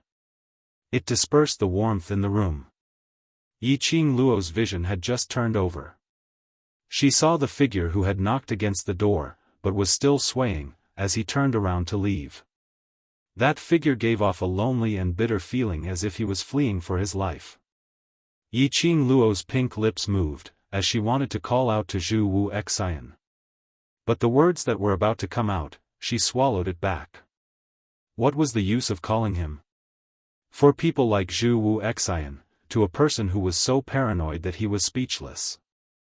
Since he couldn't give any response. Or, use indifference to reject. She could see that too. Those actions and words that Dmo Xian had said earlier, were all completely different. It was all to make Zhu Wu Xian give up. However, looking at Zhu Wuxin's swaying figure, which looked like it would fall at any moment even when he walked, and the blood dripping on the ground, Yiqing Luo's pink lips pursed even tighter. More or less, he couldn't bear to do it. Before he could speak. Beside his ears, the man's faint voice floated down, Xiaojiu, follow him, don't let him die. A ball of white light suddenly shot toward Zhu Wuxin. The strong wind caused the tottering figure to lose its balance and fall to the ground. The huge nine-tailed fox swept its tail and hooked the man who was about to come into intimate contact with the ground. Then, in the blink of an eye, he disappeared from the underground palace of the Dark Palace. Ah Xian. Yiqing Luo stretched out her hand and hooked his neck, rubbing her head against his face, thank you. Because of Zhu Wu Xian, you're thanking me? The man's obsidian eyes sunk slightly, as his tone sunk. Yiqing Luo shook her head, as her pink lips held a bright smile, I want to thank you. For loving me so much. She tiptoed and hooked the man's neck. Chapter 4906. She knew. The reason why Dmo Xian asked Little Nine to take care of Zhu Wu Xian. To her. Zhu Wu Xian's obsession and stubbornness made her troubled and she could only face it coldly. But, towards Zhu Wu Xian. She didn't hate him. After all, every love deserved to be respected. Even if she didn't like Zhu Wu Xian. But not because of Zhu Wu Xian's feelings for her. And disregarding all the things that Zhu Wu Xian had done for her. After all, he had saved her several times. If she were to watch him, leave with an injury and not care about anything. Wasn't that too cold? In her heart. Zhu Wu Xian was actually considered as a friend. If he didn't have that obsession towards her. Perhaps they were already friends. But, even if she was worried about him, she couldn't let her own battle pet take care of Zhu Wu Xian and send him out of the Palace of Darkness base. If she made a move, she would definitely give Zhu Wu Xian hope. Then all the coldness that she had done previously would be wasted. Dmo Xian apparently thought of this point. This man, he had always put his life on the line to think for her, Overlord, who is she? A sharp voice broke the warmth between the both of them. Dressed in a fluttering white robe, the woman with a delicate and elegant face strode towards them. Yiqing Luo's heels landed on the ground as she glanced sideways at Qing Gu, who looked as though she was trying to kill her way over as her pink lips curled upwards. Zhu Wu Xian had left. Now another Qing Gu had come. She and her Xian hadn't met each other for a long time. She didn't even have the chance to be alone with him. Furthermore, her Xian was hers.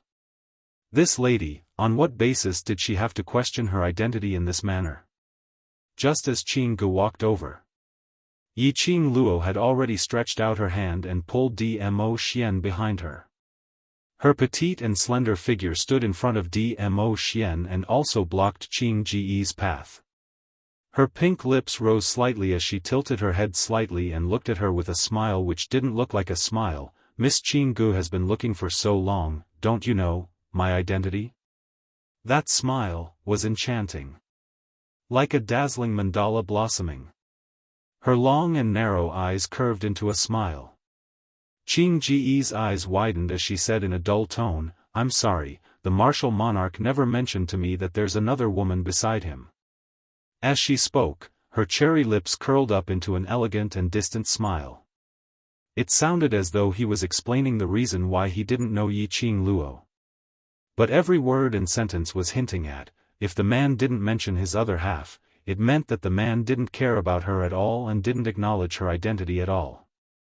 The last few words were, another woman. As though hinting at Yiqing Luo. Even if she really had an intimate relationship with Dmo Xian. She was just one of them. Yiqing Luo naturally understood the deep meaning behind the pigeon's words. Instead of getting angry, she smiled. Her eyes curved and she smiled. Ah Xian, you don't have to mention my identity to unimportant people. She lifted her eyes and looked at the man's handsome face. When she met the man's ink-like eyes, the dimples in her eyes bloomed. Following that, she stretched out her hand and circled around the man's neck. She buried herself into the man's broad embrace. Her face was plastered on the man's chest. Her vision was directed towards Qing Gu. Yiqing Luo laughed lightly, Miss Qing Gu, am I right?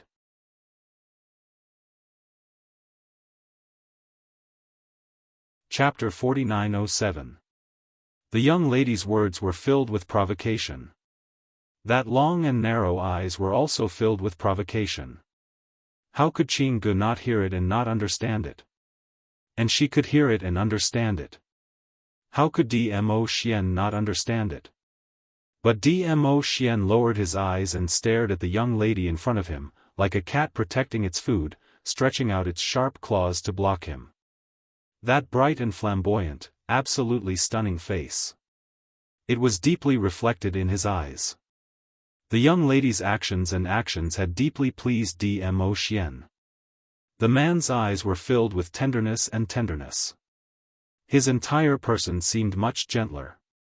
Qing Ji's line of sight was fixed on Dmo Xian.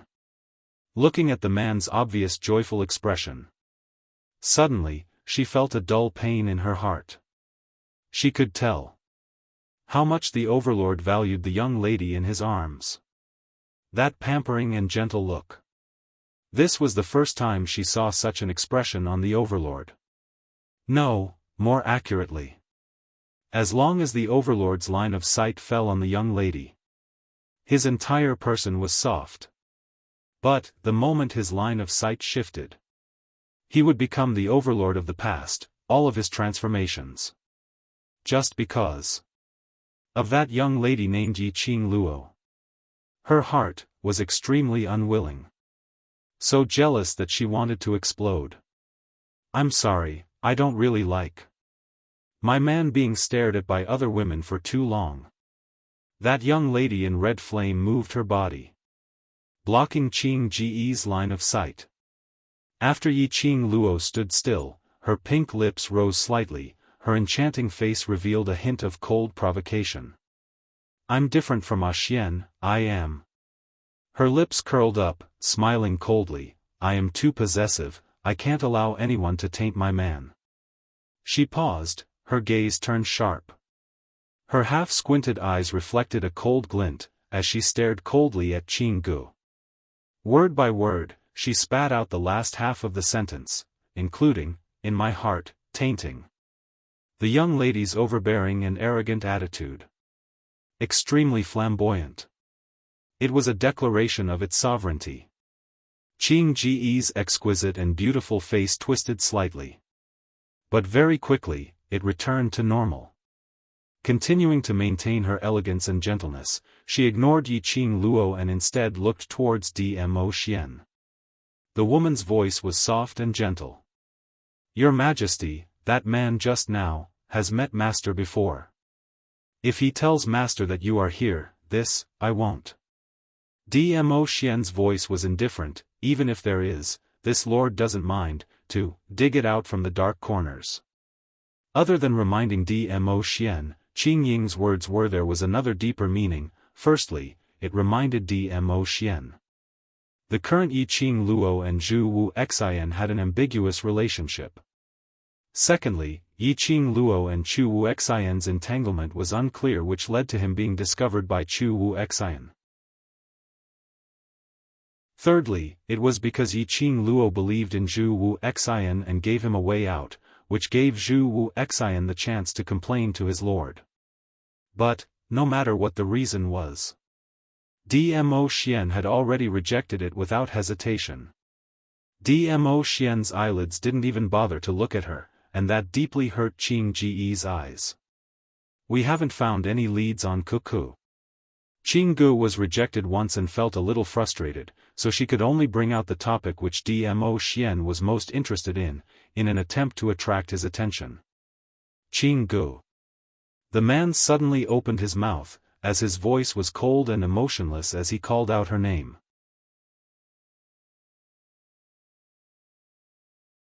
Chapter 4908. Qing Ji's eyes lit up as she looked at Dmo Xian shyly and joyfully. Overlord. You can go back now. The man's next sentence sent Qing Gu straight to hell from heaven. Qing Ji's face turned slightly pale as her voice quivered. Overlord, we don't have much time. I want to spend some time alone with Lil Luo. The man's indifferent voice cut off Qing Ji's words. He wrapped his arm around the young lady's slender waist as he looked down at the person in his arms. At this moment, even his voice had turned gentle. I miss her. I miss her. These 3 words were like a hammer, pounding heavily on Qing Ji's heart. Qing Ji's face turned as white as a sheet. Her slender fingers clenched tightly as her eyes looked miserable, delicate and pitiful. Immediately, she looked at Dmo Xian with an aggrieved look. She turned around and jogged out of the room. Her jogging speed was slightly slow, as though she was waiting for the man to stop her. But it was impossible to stop her. Not even in this lifetime would he be able to stop her. Yiqing Luo's eyes curved in satisfaction as she stretched out her hand and touched Dmo Xian's head. Her slender, fair fingers caressed his silky, black hair. Then she released his hair in satisfaction as her fingertips moved downwards and hooked his chin. Be good, I'll reward you. Following the young lady's words, her fingers that were holding the man's chin suddenly exerted force. Her eyebrows were tinged with a hint of a joyful smile. If it was any other time, based on Dmo Xian's character, he would definitely scold Qing Gu to leave. And he wouldn't explain anything. Things like, I want to spend some time alone with Lil Luo, I miss her, and so on. These were all purposely said for Qing Gu to hear. This kind of self-conscious action to cut off any thoughts of the opposite sex. It was simply too heartwarming. Especially women who were totally irresistible. In front of the opposite sex who had improper thoughts. Proactively showing affection. Using his actions to prove that he was a married man. Conscious enough. No wonder he was her family's Xian. The light bulb had run away. What the hell? The entire room was left with Yiqing Luo and Dmo Xian. Anne. A little dumpling who was sitting on the ground, staring at Dmo Xian in a daze. When he saw the 2 of them hugging each other and asking for a reward. Xiao Tuanzi had a feeling that her fairy was about to be snatched away. In the process of the young lady rewarding Dmo Xian, he suddenly pounced onto Yiqing Luo's legs. His small body forcefully squeezed between the 2 of them. She had a small face carved out of jade, with distinct black and white, round and lively big eyes. She was very cute. Dmo Xian lowered his head and looked at the little dumpling who was pushing him with all her might. A few rays of light flashed across his obsidian-like eyes. He bent down and picked up the little dumpling. Xiao Tuanzi was so frightened that she immediately grabbed hold of Dmo Xian's collar. His shimmering purple robe was messed up by the scratches. He was not angry. He just used his hand to pinch Xiao Tuanzi's face. His brows rose as he looked at Yiqing Luo. When did you give birth to such a big child behind my back? Yiqing Luo, have a child? What do you mean by giving birth? How long had they been apart? Just a few months. I'm just teasing you. Seeing the young lady staring at him in shock, Dmo Xian couldn't help but let out a light laugh.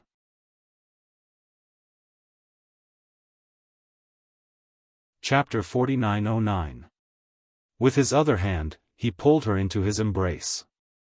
Your little cousin looks a lot like you. Feng Shi and Feng Liqiong looked very similar. Feng Liqiong and Feng Gu looked very similar. Naturally. Feng Shi and Yiqing Luo looked very similar. If it wasn't for the fact that Feng Shi and Yiqing Luo's age didn't match up. They really had the feeling of mother and son. Especially, just now, the moment they pushed the door open. Chu Wu Xian held Feng Shi in one arm as his eyes met Yiqing Luo's. Just for a moment. It gave one a kind of, the feeling of a family of three. Dmo Xian's eyes sunk slightly. He lowered his eyelids as he gazed at the person in his arms. Then, he lifted Feng Shi up a little. A family of three? Heh, his kind was a family of three, all right? Dmo Xian's complicated inner thoughts. Yiqing Luo didn't sense it. Her attention was focused on another point. The young lady lifted her head in his arms as her narrow eyes widened and stared at Dmo Xian. You know he's my cousin? You really knew that I'm in the Feng family in the God realm, right? Dmo Xian remained silent for a moment as he spat out a word. You're in the God realm and you know where I am, why didn't you look for me? Yiqing Luo tugged his ear as she grumbled fiercely. Do you know that the main reason why I agreed to the reunion banquet is, I know. The man's large palm held the young lady's fair hand. A low and gentle voice interrupted Yiqing Luo's words. I know, you want to use the reunion banquet to tell me, where you are. Yiqing Luo struggled against his hand as she snorted. Since you know, why didn't you come? Not only did you not come, you're even hiding here secretly with that beautiful Miss Qing Gu, a lone man and a lone woman, lovey-dovey. Tell me the truth, are you up to something behind my back? The young lady's fair fingers poked his chest fiercely. Dmo Xian's unique daintiness was displayed. In front of outsiders, the young girl was ostentatious and bright, but in front of him, she was like a cunning cat, smart and cute. This made Dmo Xian's eyes to be filled with a faint smile. His beautiful thin lips were frivolous, and his low and mellow voice entered her ears leisurely, because I know that you are safe in the Feng family. Safe my ass. That little uncle of mine has set his sights on me. Yiqing Luo didn't believe that he didn't know what had happened between her and Feng Liqiong when she was in the Feng family. Because my little Luo, is very smart. The man caught her little hand that was poking around. Most importantly, I believe that little uncle of yours won't really bear to hurt you. Yiqing Luo's brows rose. How much do you know? Dmo Xian smiled without saying a word. As soon as he put on this pose, he did not intend to answer her question. Yiqing Luo couldn't be bothered to probe further. Her little hand hooked his finger and played with it. You're indeed the overlord, even if you're holed up in this place, you're still very clear about foreign trade matters. No. The man laughed softly, his voice was magnetic and pleasant to the ear. Anything related to you, is the most important thing to me. A passionate confession. It made Yiqing Luo's cheeks blushed slightly. How could he break the rules like this? She didn't have time to ask for any information. She lost her ability to think after being teased by Dmo Xian. A handsome man was simply toxic.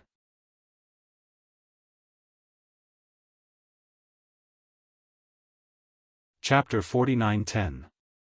Yiqing Luo expressed that she was absolutely not a superficial woman who only knew how to look at appearances. She tried hard to adjust the expression on her face as she stared at Dmo Xian with a straight face and started to make trouble out of nothing. Anyway, it's your fault that you didn't look for me at the first instance after you knew I was in the God realm. See that? She was so overbearing and domineering. She would never succumb to Dmo Xian's honey trap. That little lady's demeanor fell into Dmo Xian's eyes. Just like a kitten acting coquettishly. It tickled his heart. Dmo Xian's eyes were filled with warmth and tenderness. His mellow voice was extremely pampering. Yes, it's my fault, there won't be a next time. Yiqing Luo, no way. This guy was too good at flirting. Her man was too handsome. What should she do when she was charmed by his honey trap every day? The reason why I'm here, actually has something to do with you. Dmo Xian carried Feng Shi and placed her on the bed. Then he held Yiqing Luo and walked towards the outer hall. Yiqing Luo pushed away the hand around her waist. Cici will be afraid to stay here alone. Afraid? Dmo Xian narrowed his eyes and stared at Feng Shi. Will a man be afraid? Feng Shi's little head shrank. She felt that his gaze was a little cold.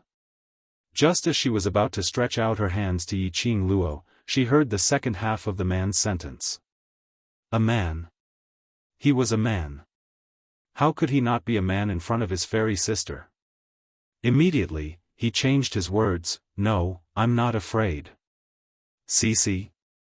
Yiqing Luo swatted away Dmo Xian's hand and walked to the bed, bending over to touch his head. Don't listen to his nonsense, I'm here to accompany you. Cici is really not afraid. Feng Shi's little face was firm. Cici is a man, I'm not afraid to sleep alone. Saying that, the little girl obediently pulled the quilt over, lay down, covered herself and closed her eyes. Her obedient look was very cute. All right. Behind her, the man's long arms scooped the young girl into his arms. We'll be in the outer hall, we'll be able to hear anything. Dmo Xian did not allow for any explanation as he brought the young lady to the outer hall. Without Feng Shi, the third wheel, the atmosphere between the two of them was much more intimate. Yiqing Luo sat on the mahogany chair as she grabbed the man's finger and played with it. Earlier you said, the reason why you're in the palace of seclusion, is because of me. What do you mean by that? The man's ink-like eyes reflected the girl's enchanting face after the disguise. That pair of familiar charming eyes seemed to be able to reflect into his heart. His eyes were filled with love. Wen Xing replied, the power of the palace of gloomy darkness is too complicated. If we want to eradicate it, we have to find the mastermind. But, the mastermind is too cunning. It won't be easy to catch him. That's why I've always been thinking about why the person behind the scenes of Tenebrous Palace established such a force like Tenebrous Palace. What's their purpose? You seem to be the target of the Palace of Darkness. So, I'm guessing that if we find out, what exactly does the Palace of Darkness need you to achieve the goal of the Palace of Darkness, we can solve the root of the problem. Yiqing Luo went into deep thoughts when she heard the man's words. She had always been curious about the person behind the scenes of the Palace of Darkness. Even Xian, if he wanted to get rid of the other party. Just what kind of existence was that person? Perhaps, the only way was to find out clearly the motive of the Palace of Darkness. Then there would be a chance to find out the mastermind behind the Palace of Darkness.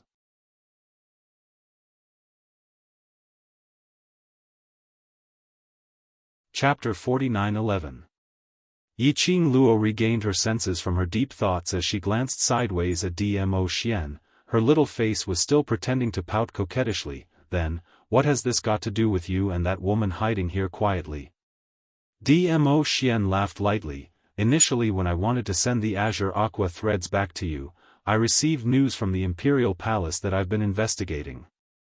His slender fingers gently touched the little face of the girl who was pretending to be angry, so, I went temporarily. Yiqing Luo grabbed his hand. You found out the motive of the mastermind behind the secluded palace? From what he had said before, Yiqing Luo deduced it. Dmo Xian nodded. Moreover, that motive is related to you. He leaned over slightly.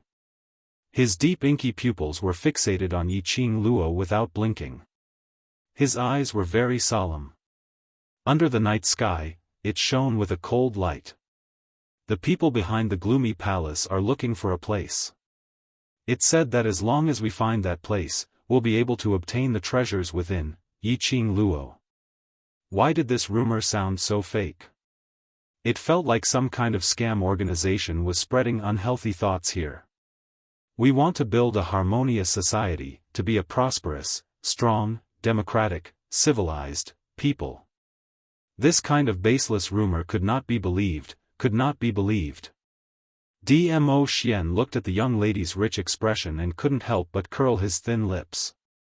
He continued, there's still the second half. Yiqing Luo tried to probe, the one who gets the treasure, gets the world? Dmo Xian didn't expect Yiqing Luo to know about it. He remained silent for a moment and nodded. Yiqing Luo. He, the world I'm talking about here doesn't just refer to the God realm. Dmo Xian pondered for a moment as his eyes darkened. If we were to let all the big realms in this world merge back together, the world will definitely be in chaos. Do you believe that there's such a treasure? Yiqing Luo suddenly asked. Dmo Xian replied without any hesitation, I don't believe you. I don't believe it either. Yiqing Luo lowered her eyes, there are at least 20 to 30 realms in the world, if not 10. Even if you have the ability, you don't have the life to control it. Everything in the world had a balanced law of survival.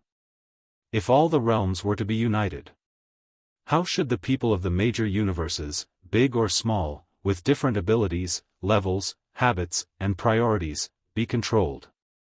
Eventually, there would be chaos. But the mastermind behind the Nether Palace believed it.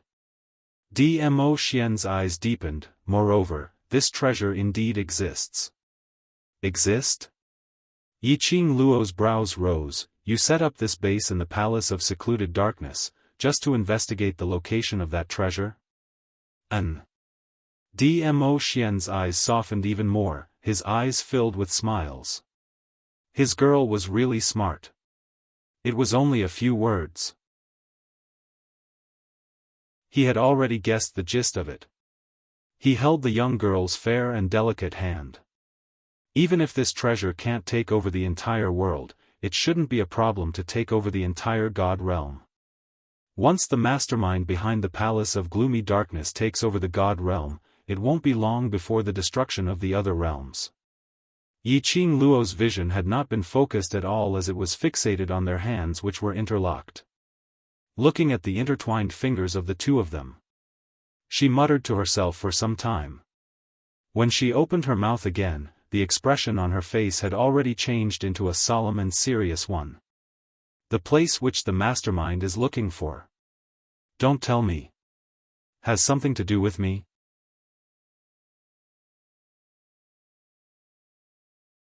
Chapter 49:12. Ever since Nirvana Realm, Palace of Darkness had been finding trouble with me, trying to control me. The person behind the scenes needs me to find that place, right? In Yiqing Luo's mind, she rearranged all the connections. Her thoughts became clearer and clearer. Palace of Darkness's mastermind's motive, is it related to my mother, the Emperor of God Emperors? When this guess was set out, Dmo Xian's smile deepened. He hooked the young lady's fair fingers lightly, his voice was clear, Lil Luo, is so smart. His words indirectly admitted that everything she had guessed was true. Yiqing Luo's long lashes drooped slightly, her eyes were a little faint, so. What you said, the place that Palace of Darkness is looking for, is my mother's. Which is also, the Emperor of God Emperor's tomb, right? The Emperor of God Emperor's tomb.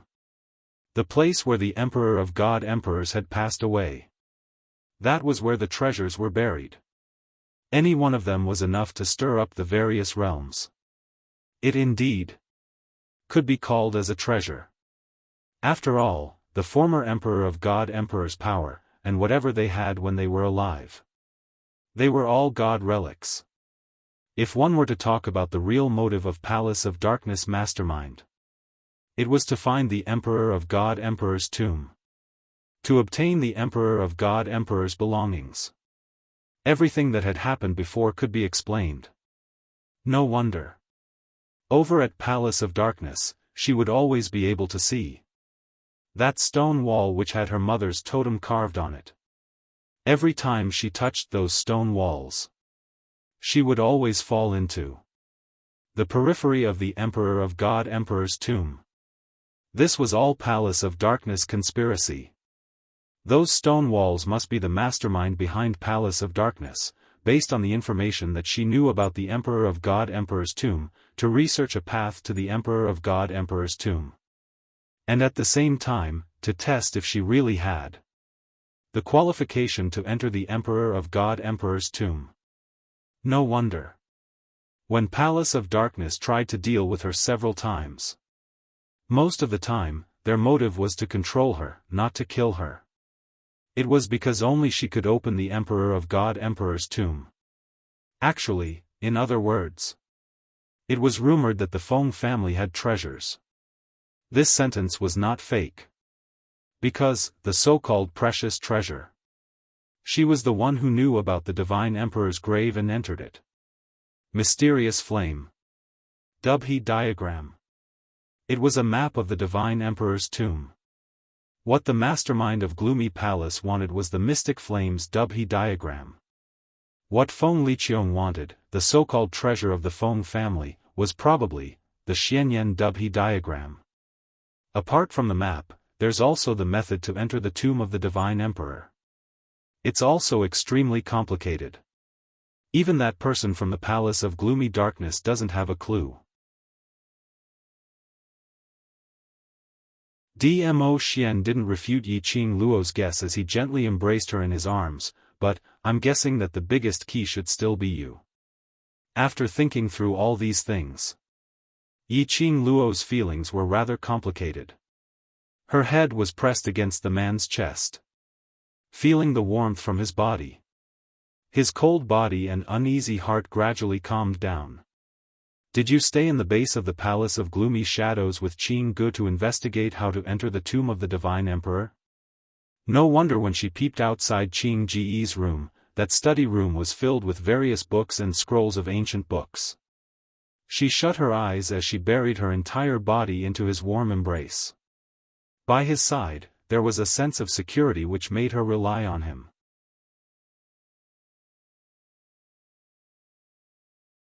Chapter 49:13.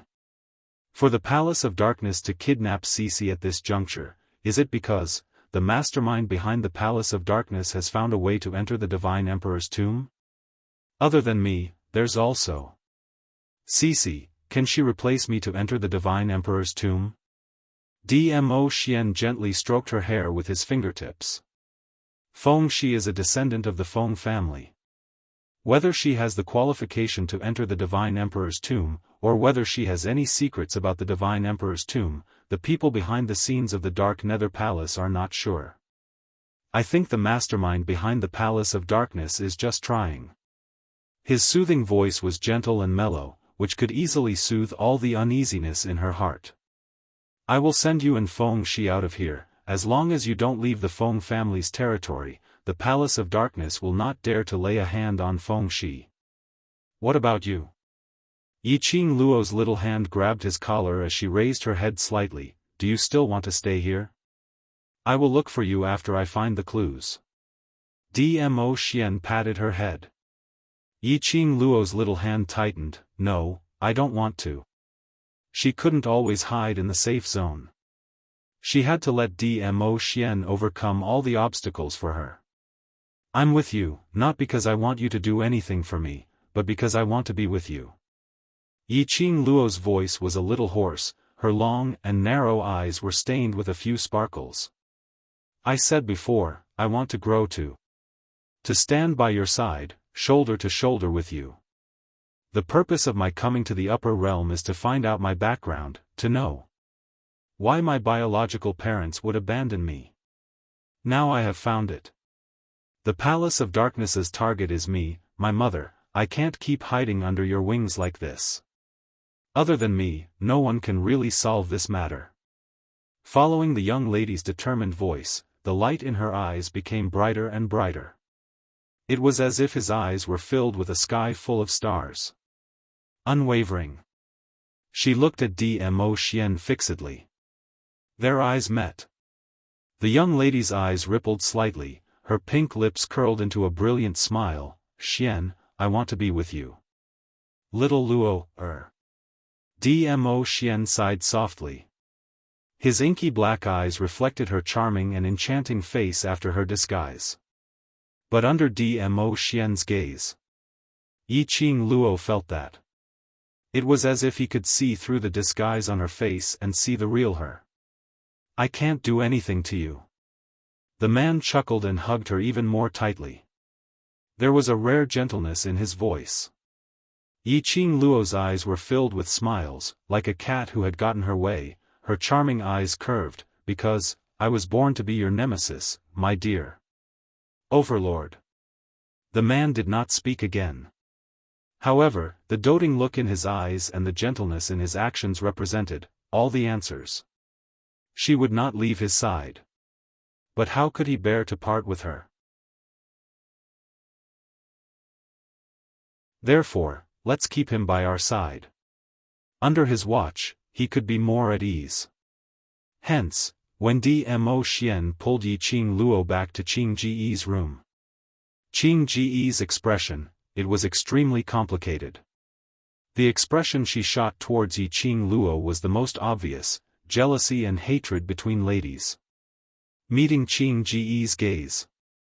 Yiqing Luo's pink lips curled up as she smiled sweetly at Qing Gu. My Xian has been troubling you for so many days, I'm really sorry.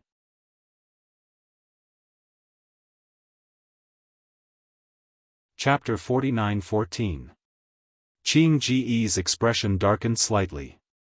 She didn't respond to Yiqing Luo but turned her gaze towards Dmo Xian. Overlord, are you planning to leave?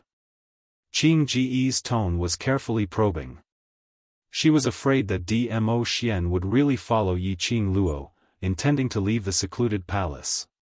She had yet to attract Dmo Xian's attention. He hadn't gotten the respected Di Zun yet. She had allowed another woman to take him away from her hands just like that.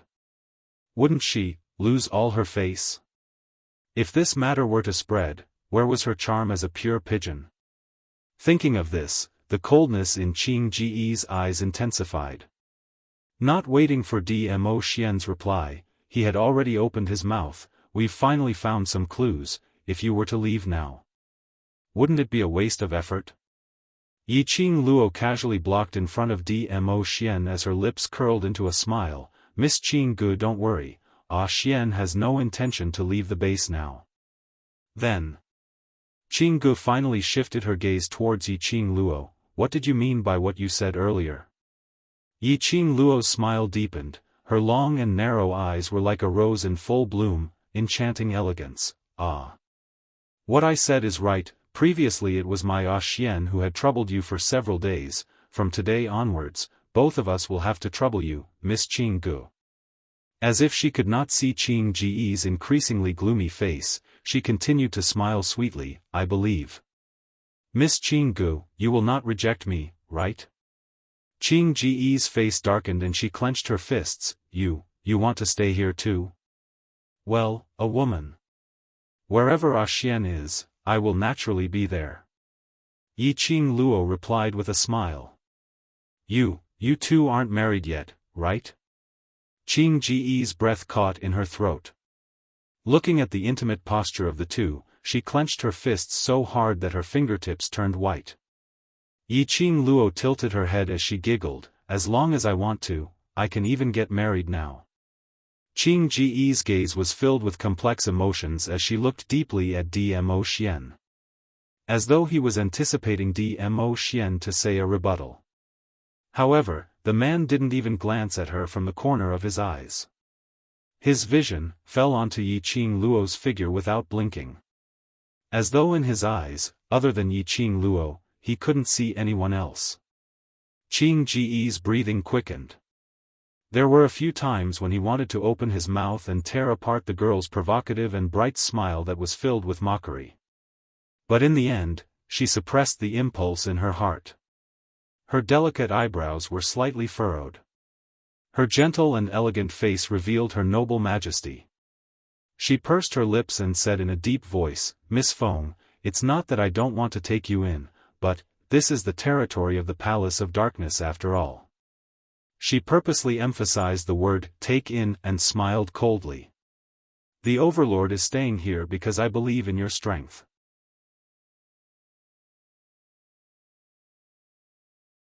Even if his lordship notices your existence, the Overlord can still leave the base of the Palace of Darkness quietly. But, Miss Feng, I don't think you can do it. Her judgmental gaze sized up Yi Qing Luo from head to toe. His eyes were filled with mockery and disdain. Miss Feng, as Lord Di Zun's woman, you should learn how to share Lord Di Zun's burden.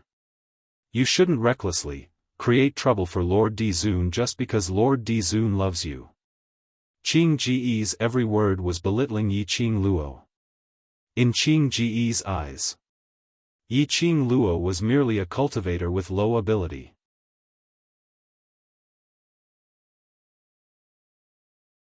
Chapter 49:15. The only one that was presentable. Could only be the identity of Feng family's Mississippi. The most important thing was, Feng Qing Luo, this Feng family's miss, was not legitimate. She was merely the Feng family's adopted daughter on a whim. If she were to appear, presumably, the Feng family would not offend her just for this adopted daughter. Qing Gu thought in this way, as the disdain in her eyes deepened. Facing Qing Ji's sarcasm, Yi Qing Luo's expression had not changed at all. Her eyes were still curved, as the ends of her eyelids arched upwards, curling into a glistening expression. That enchanting face was as exquisite as a blooming rose, blooming with the most dazzling elegance. Regarding this point, Miss Qing Gu need not worry. Yi Qing Luo's voice was clear and melodious, like pearls falling on a plate, extremely pleasant to the ears. I can't, Xian can. He will protect me. As Xian's woman, actually it's not as complicated as what Miss Qing Gu thought. As for me, as long as I stay by Xian's side, enjoying his pampering, that's enough. Yi Qing Luo hugged Dmo Xian's arm, leaning her head towards him, smiling sweetly. Women should be pampered, doted on, loved. But, for someone like Miss Qing Gu, at such an age, still alone, you should not understand this feeling. Qing Ji's expression, before Yi Qing Luo's words finished, seemed to be covered by dark clouds. The anger in her eyes was like a blazing fire. Her exquisite and elegant face, uncontrollably twisted slightly. Qing Gu. Dmo Xian opened his mouth indifferently, as he shot a glance at Qing Gu. If it's not convenient, I will return to the Feng family with little Luo, or first. I'll have to trouble you to send the ancient books here to the Feng family. The moment the man opened his mouth, he had completely stated his stand. Qing Gu was an intelligent person. How could she not hear the warning in Dmo Xian's tone? If it was any other time, Dmo Xian didn't even want to say a word more to her. These few days in Dmo Xian's base, the words he said probably did not exceed 10 sentences. But today, the words he said exceeded the sum of all the words he said these few days. However, all of this was for the sake of that girl. A complicated light flickered in Qing Ji's eyes. From the bottom of her heart, the thought of obtaining Dmo Xian seemed to have taken root and sprouted, twining around her body and mind. The more he behaved this way, the more she wanted him. Such a perfect and outstanding man. It should belong to her. How could that Miss Feng of the Feng family compare with her? You want to stay here? That's great. Let Feng Qing Luo witness with her own eyes, how her man, little by little, sank into her land of gentleness. When Qing Gu looked up again, her expression was once again elegant and gentle. Her cherry lips curled up, and her beautiful eyes focused. My lord won't be here today, so it's not inconvenient. Since the Overlord has no objections, I naturally have no objections. She looked at Yiqing Luo, Miss Feng, then please stay here and stay well. Thank you Miss Qing Gu. Yiqing Luo's smile did not diminish. Following that, she raised her head and looked at Dmo Xian, displaying her lovable charm to the extreme. Ah Xian, which room are you staying in? Bring me there to rest. Saying that, both her hands hooked onto the man's neck, and with a leap, she jumped into his arms. The man naturally wrapped his arms around her waist, to prevent her from falling. The action between the two of them seemed as though they had rehearsed it countless of times. It had already formed into their exclusive tacit understanding.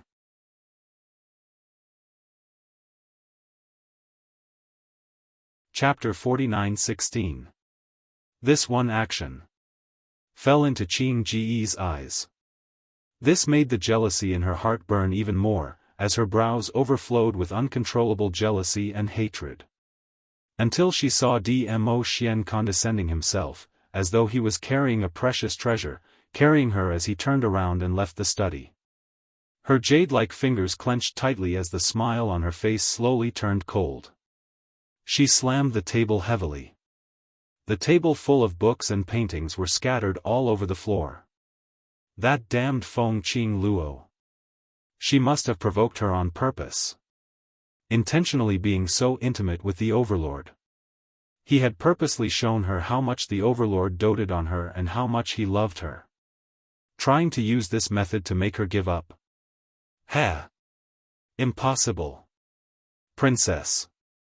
A black shadow suddenly appeared out of thin air and knelt down respectfully in front of Qing Gu. Do you need me to share Princess's worries?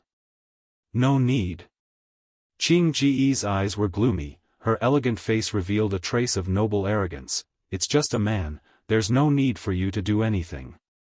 She raised her delicate eyebrows, slightly raised her chin and arrogantly said, the Overlord is a prey that I have my eyes on. Towards prey. I prefer to tame them myself. You better hurry up and find out the secret of the Palace of Darkness as soon as possible. My lord is too sensitive, the longer time passes, the easier it is for your existence to be discovered. Qing Ji's eyes sunk, like a deep pool, as deep as the sea. By then, there's a high possibility that I will be suspected by my lord. Yes. The black shadow's tone was solemn. After spitting out a word respectfully, the figure disappeared into thin air as soon as it appeared. The room fell into a dead silence once again. As if everything that happened earlier was just an illusion. Dmo Xian carried Yiqing Luo all the way to the room next door. Pushing the door open, the room was filled with the unique sandalwood scent from Dmo Xian's body.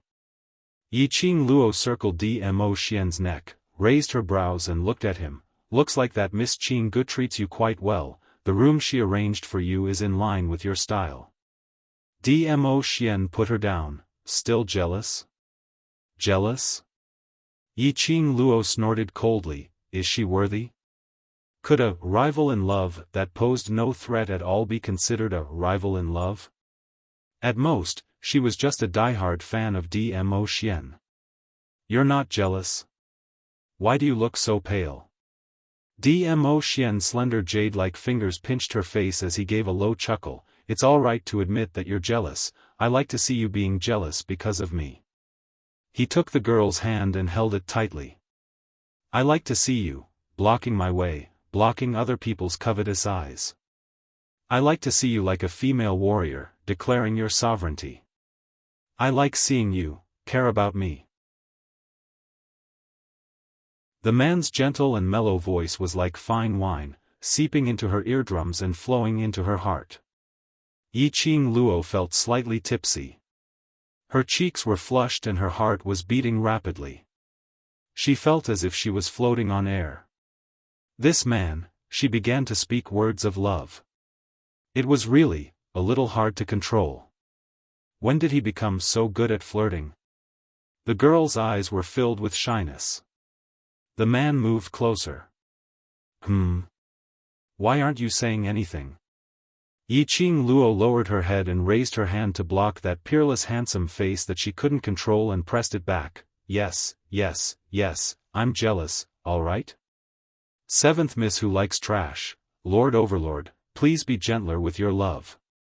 7th Miss Who Likes Trash, Lord Overlord, please be gentler with your love.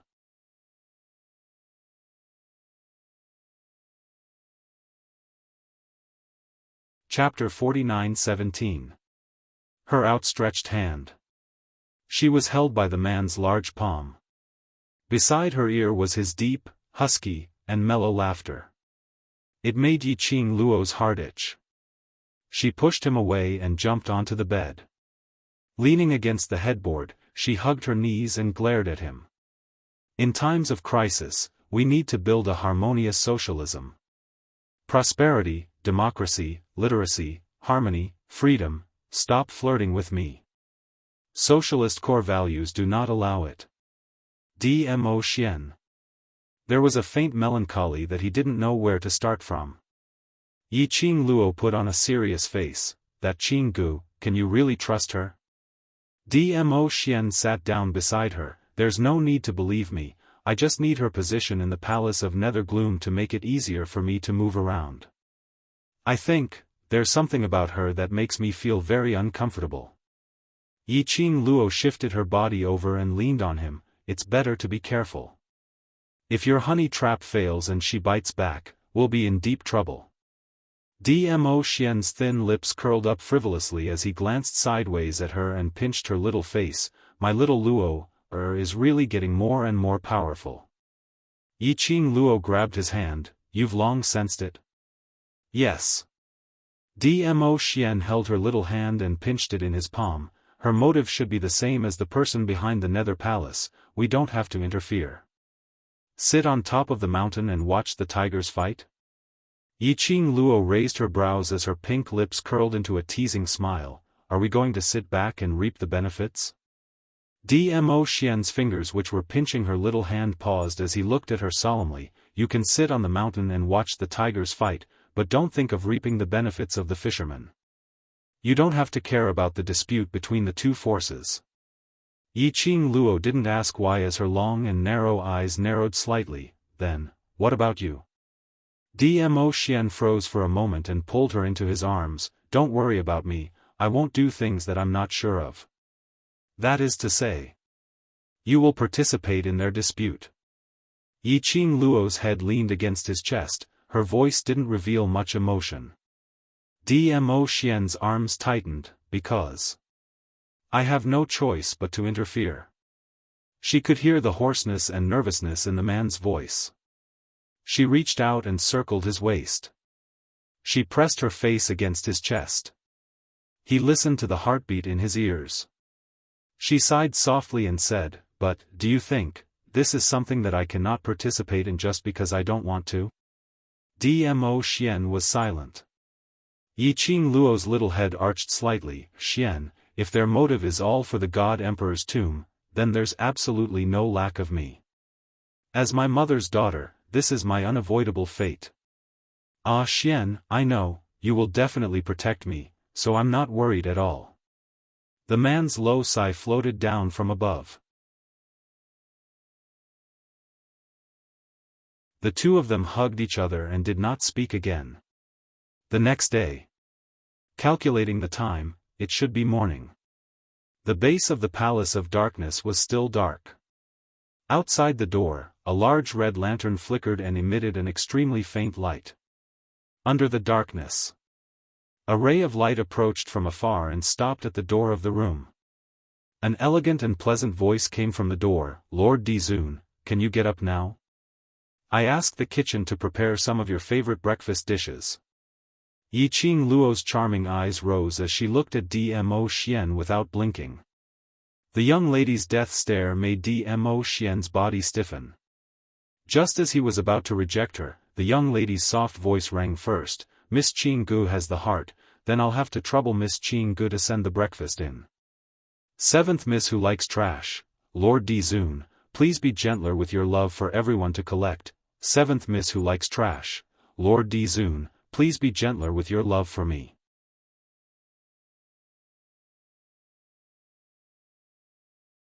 Chapter 49:18. The person outside the door was stunned for a moment. The atmosphere in the air seemed to have turned much colder. Yiqing Luo naturally felt the change in the air as her pink lips curled into a teasing arc. After some time, the room door was pushed open. Qing Gu was dressed in a white muslin long dress as she walked into the room with a fairy aura. That white lotus arm was carrying an exquisite and fragrant breakfast as she walked in leisurely. Her posture was elegant and her smile was just right. But the moment she stepped into the room, Qing Ji's smile froze on her face. She almost couldn't hold on to the tray she was carrying. Her face turned slightly pale as she looked at the scene in front of her in shock. The young lady dressed in red was hugging a 5 to 6-year-old boy with bright eyes and white teeth. She sat on the red sandalwood chair as her fair fingers pinched Xiao Tuanzi's face from time to time. While Dmo Xian, who was dressed in a black robe, stood behind the young lady. His slender fingers rested lightly on the back of the chair. His eyes drooped slightly as his deep black eyes gazed tenderly at the young lady. Golden boy and jade girl, a perfect match. It was a déjà vu feeling of a family of 3. This warm picture of a family. It was like a thorn, piercing into Qing Ji's eyes. The expression on her face was overcast, dark and gloomy. Miss Qing Gu, what's the matter? Yiqing Luo's slender eyes raised as she looked at Qing Gu with a smile. That bright-eyed Xiao Tuanzi and the young lady looked over at the same time. 2 similar faces, reflected in Qing Ji's eyes. Qing Ji's pupils constricted. This is yours? Feng Qing Luo actually had the overlord's child? How could this be possible? Look at this child's age. This meant that Feng Qing Luo and the overlord had known each other for at least 5 to 6 years. Yiqing Luo lowered her head to look at Xiao Tuanzi in her arms as she slowly stood up and fought alongside Dmo Xian. Her fingertips brushed against Xiao Tuanzi's face as she asked with a smile, "My Sisi, looks adorable, right?" The man cooperated as he circled his arm around the young lady's shoulder. It was also an indirect acknowledgement that they were a family of 3. Qing Gu held her breath and stiffened. She placed the tray on the mahogany table and smiled in disbelief. This child looks very much like Miss Feng. Of course. After all, he was her little uncle's biological son. After all, he looked very similar to her mother. But when Qing Gu heard this, she was stunned. It was a disguised admission. She and this little ball were indeed mother and son. Because only a mother and a son would look alike. You guys eat slowly. I still have something to do, so I'll be leaving first. After saying this, Qing Gu turned around and left the room with a stiff body. Yiqing Luo placed the little dumpling on the chair and placed the breakfast in front of him while raising her eyes to look at Dmo Xian. Did she misunderstand something? Let her be. Dmo Xian didn't really care. Yiqing Luo pulled Dmo Xian along and sat down by the side. Dmo Xian looked at the gentle and attentive young lady taking care of Feng Shi as she ate. Which made him think. If in the future, Lil Luo also had a child that belonged to the 2 of them, Lil Luo would definitely be a very good mother. Child. End of this chapter. Trash 7th Young Miss, Overlord, please be gentle. Trash 7th Young Miss, Overlord, please be gentle. You're tuning in to the Xiaofan's Wuxia Tales YouTube channel. Don't forget to subscribe and join us on this journey to catch the most captivating stories.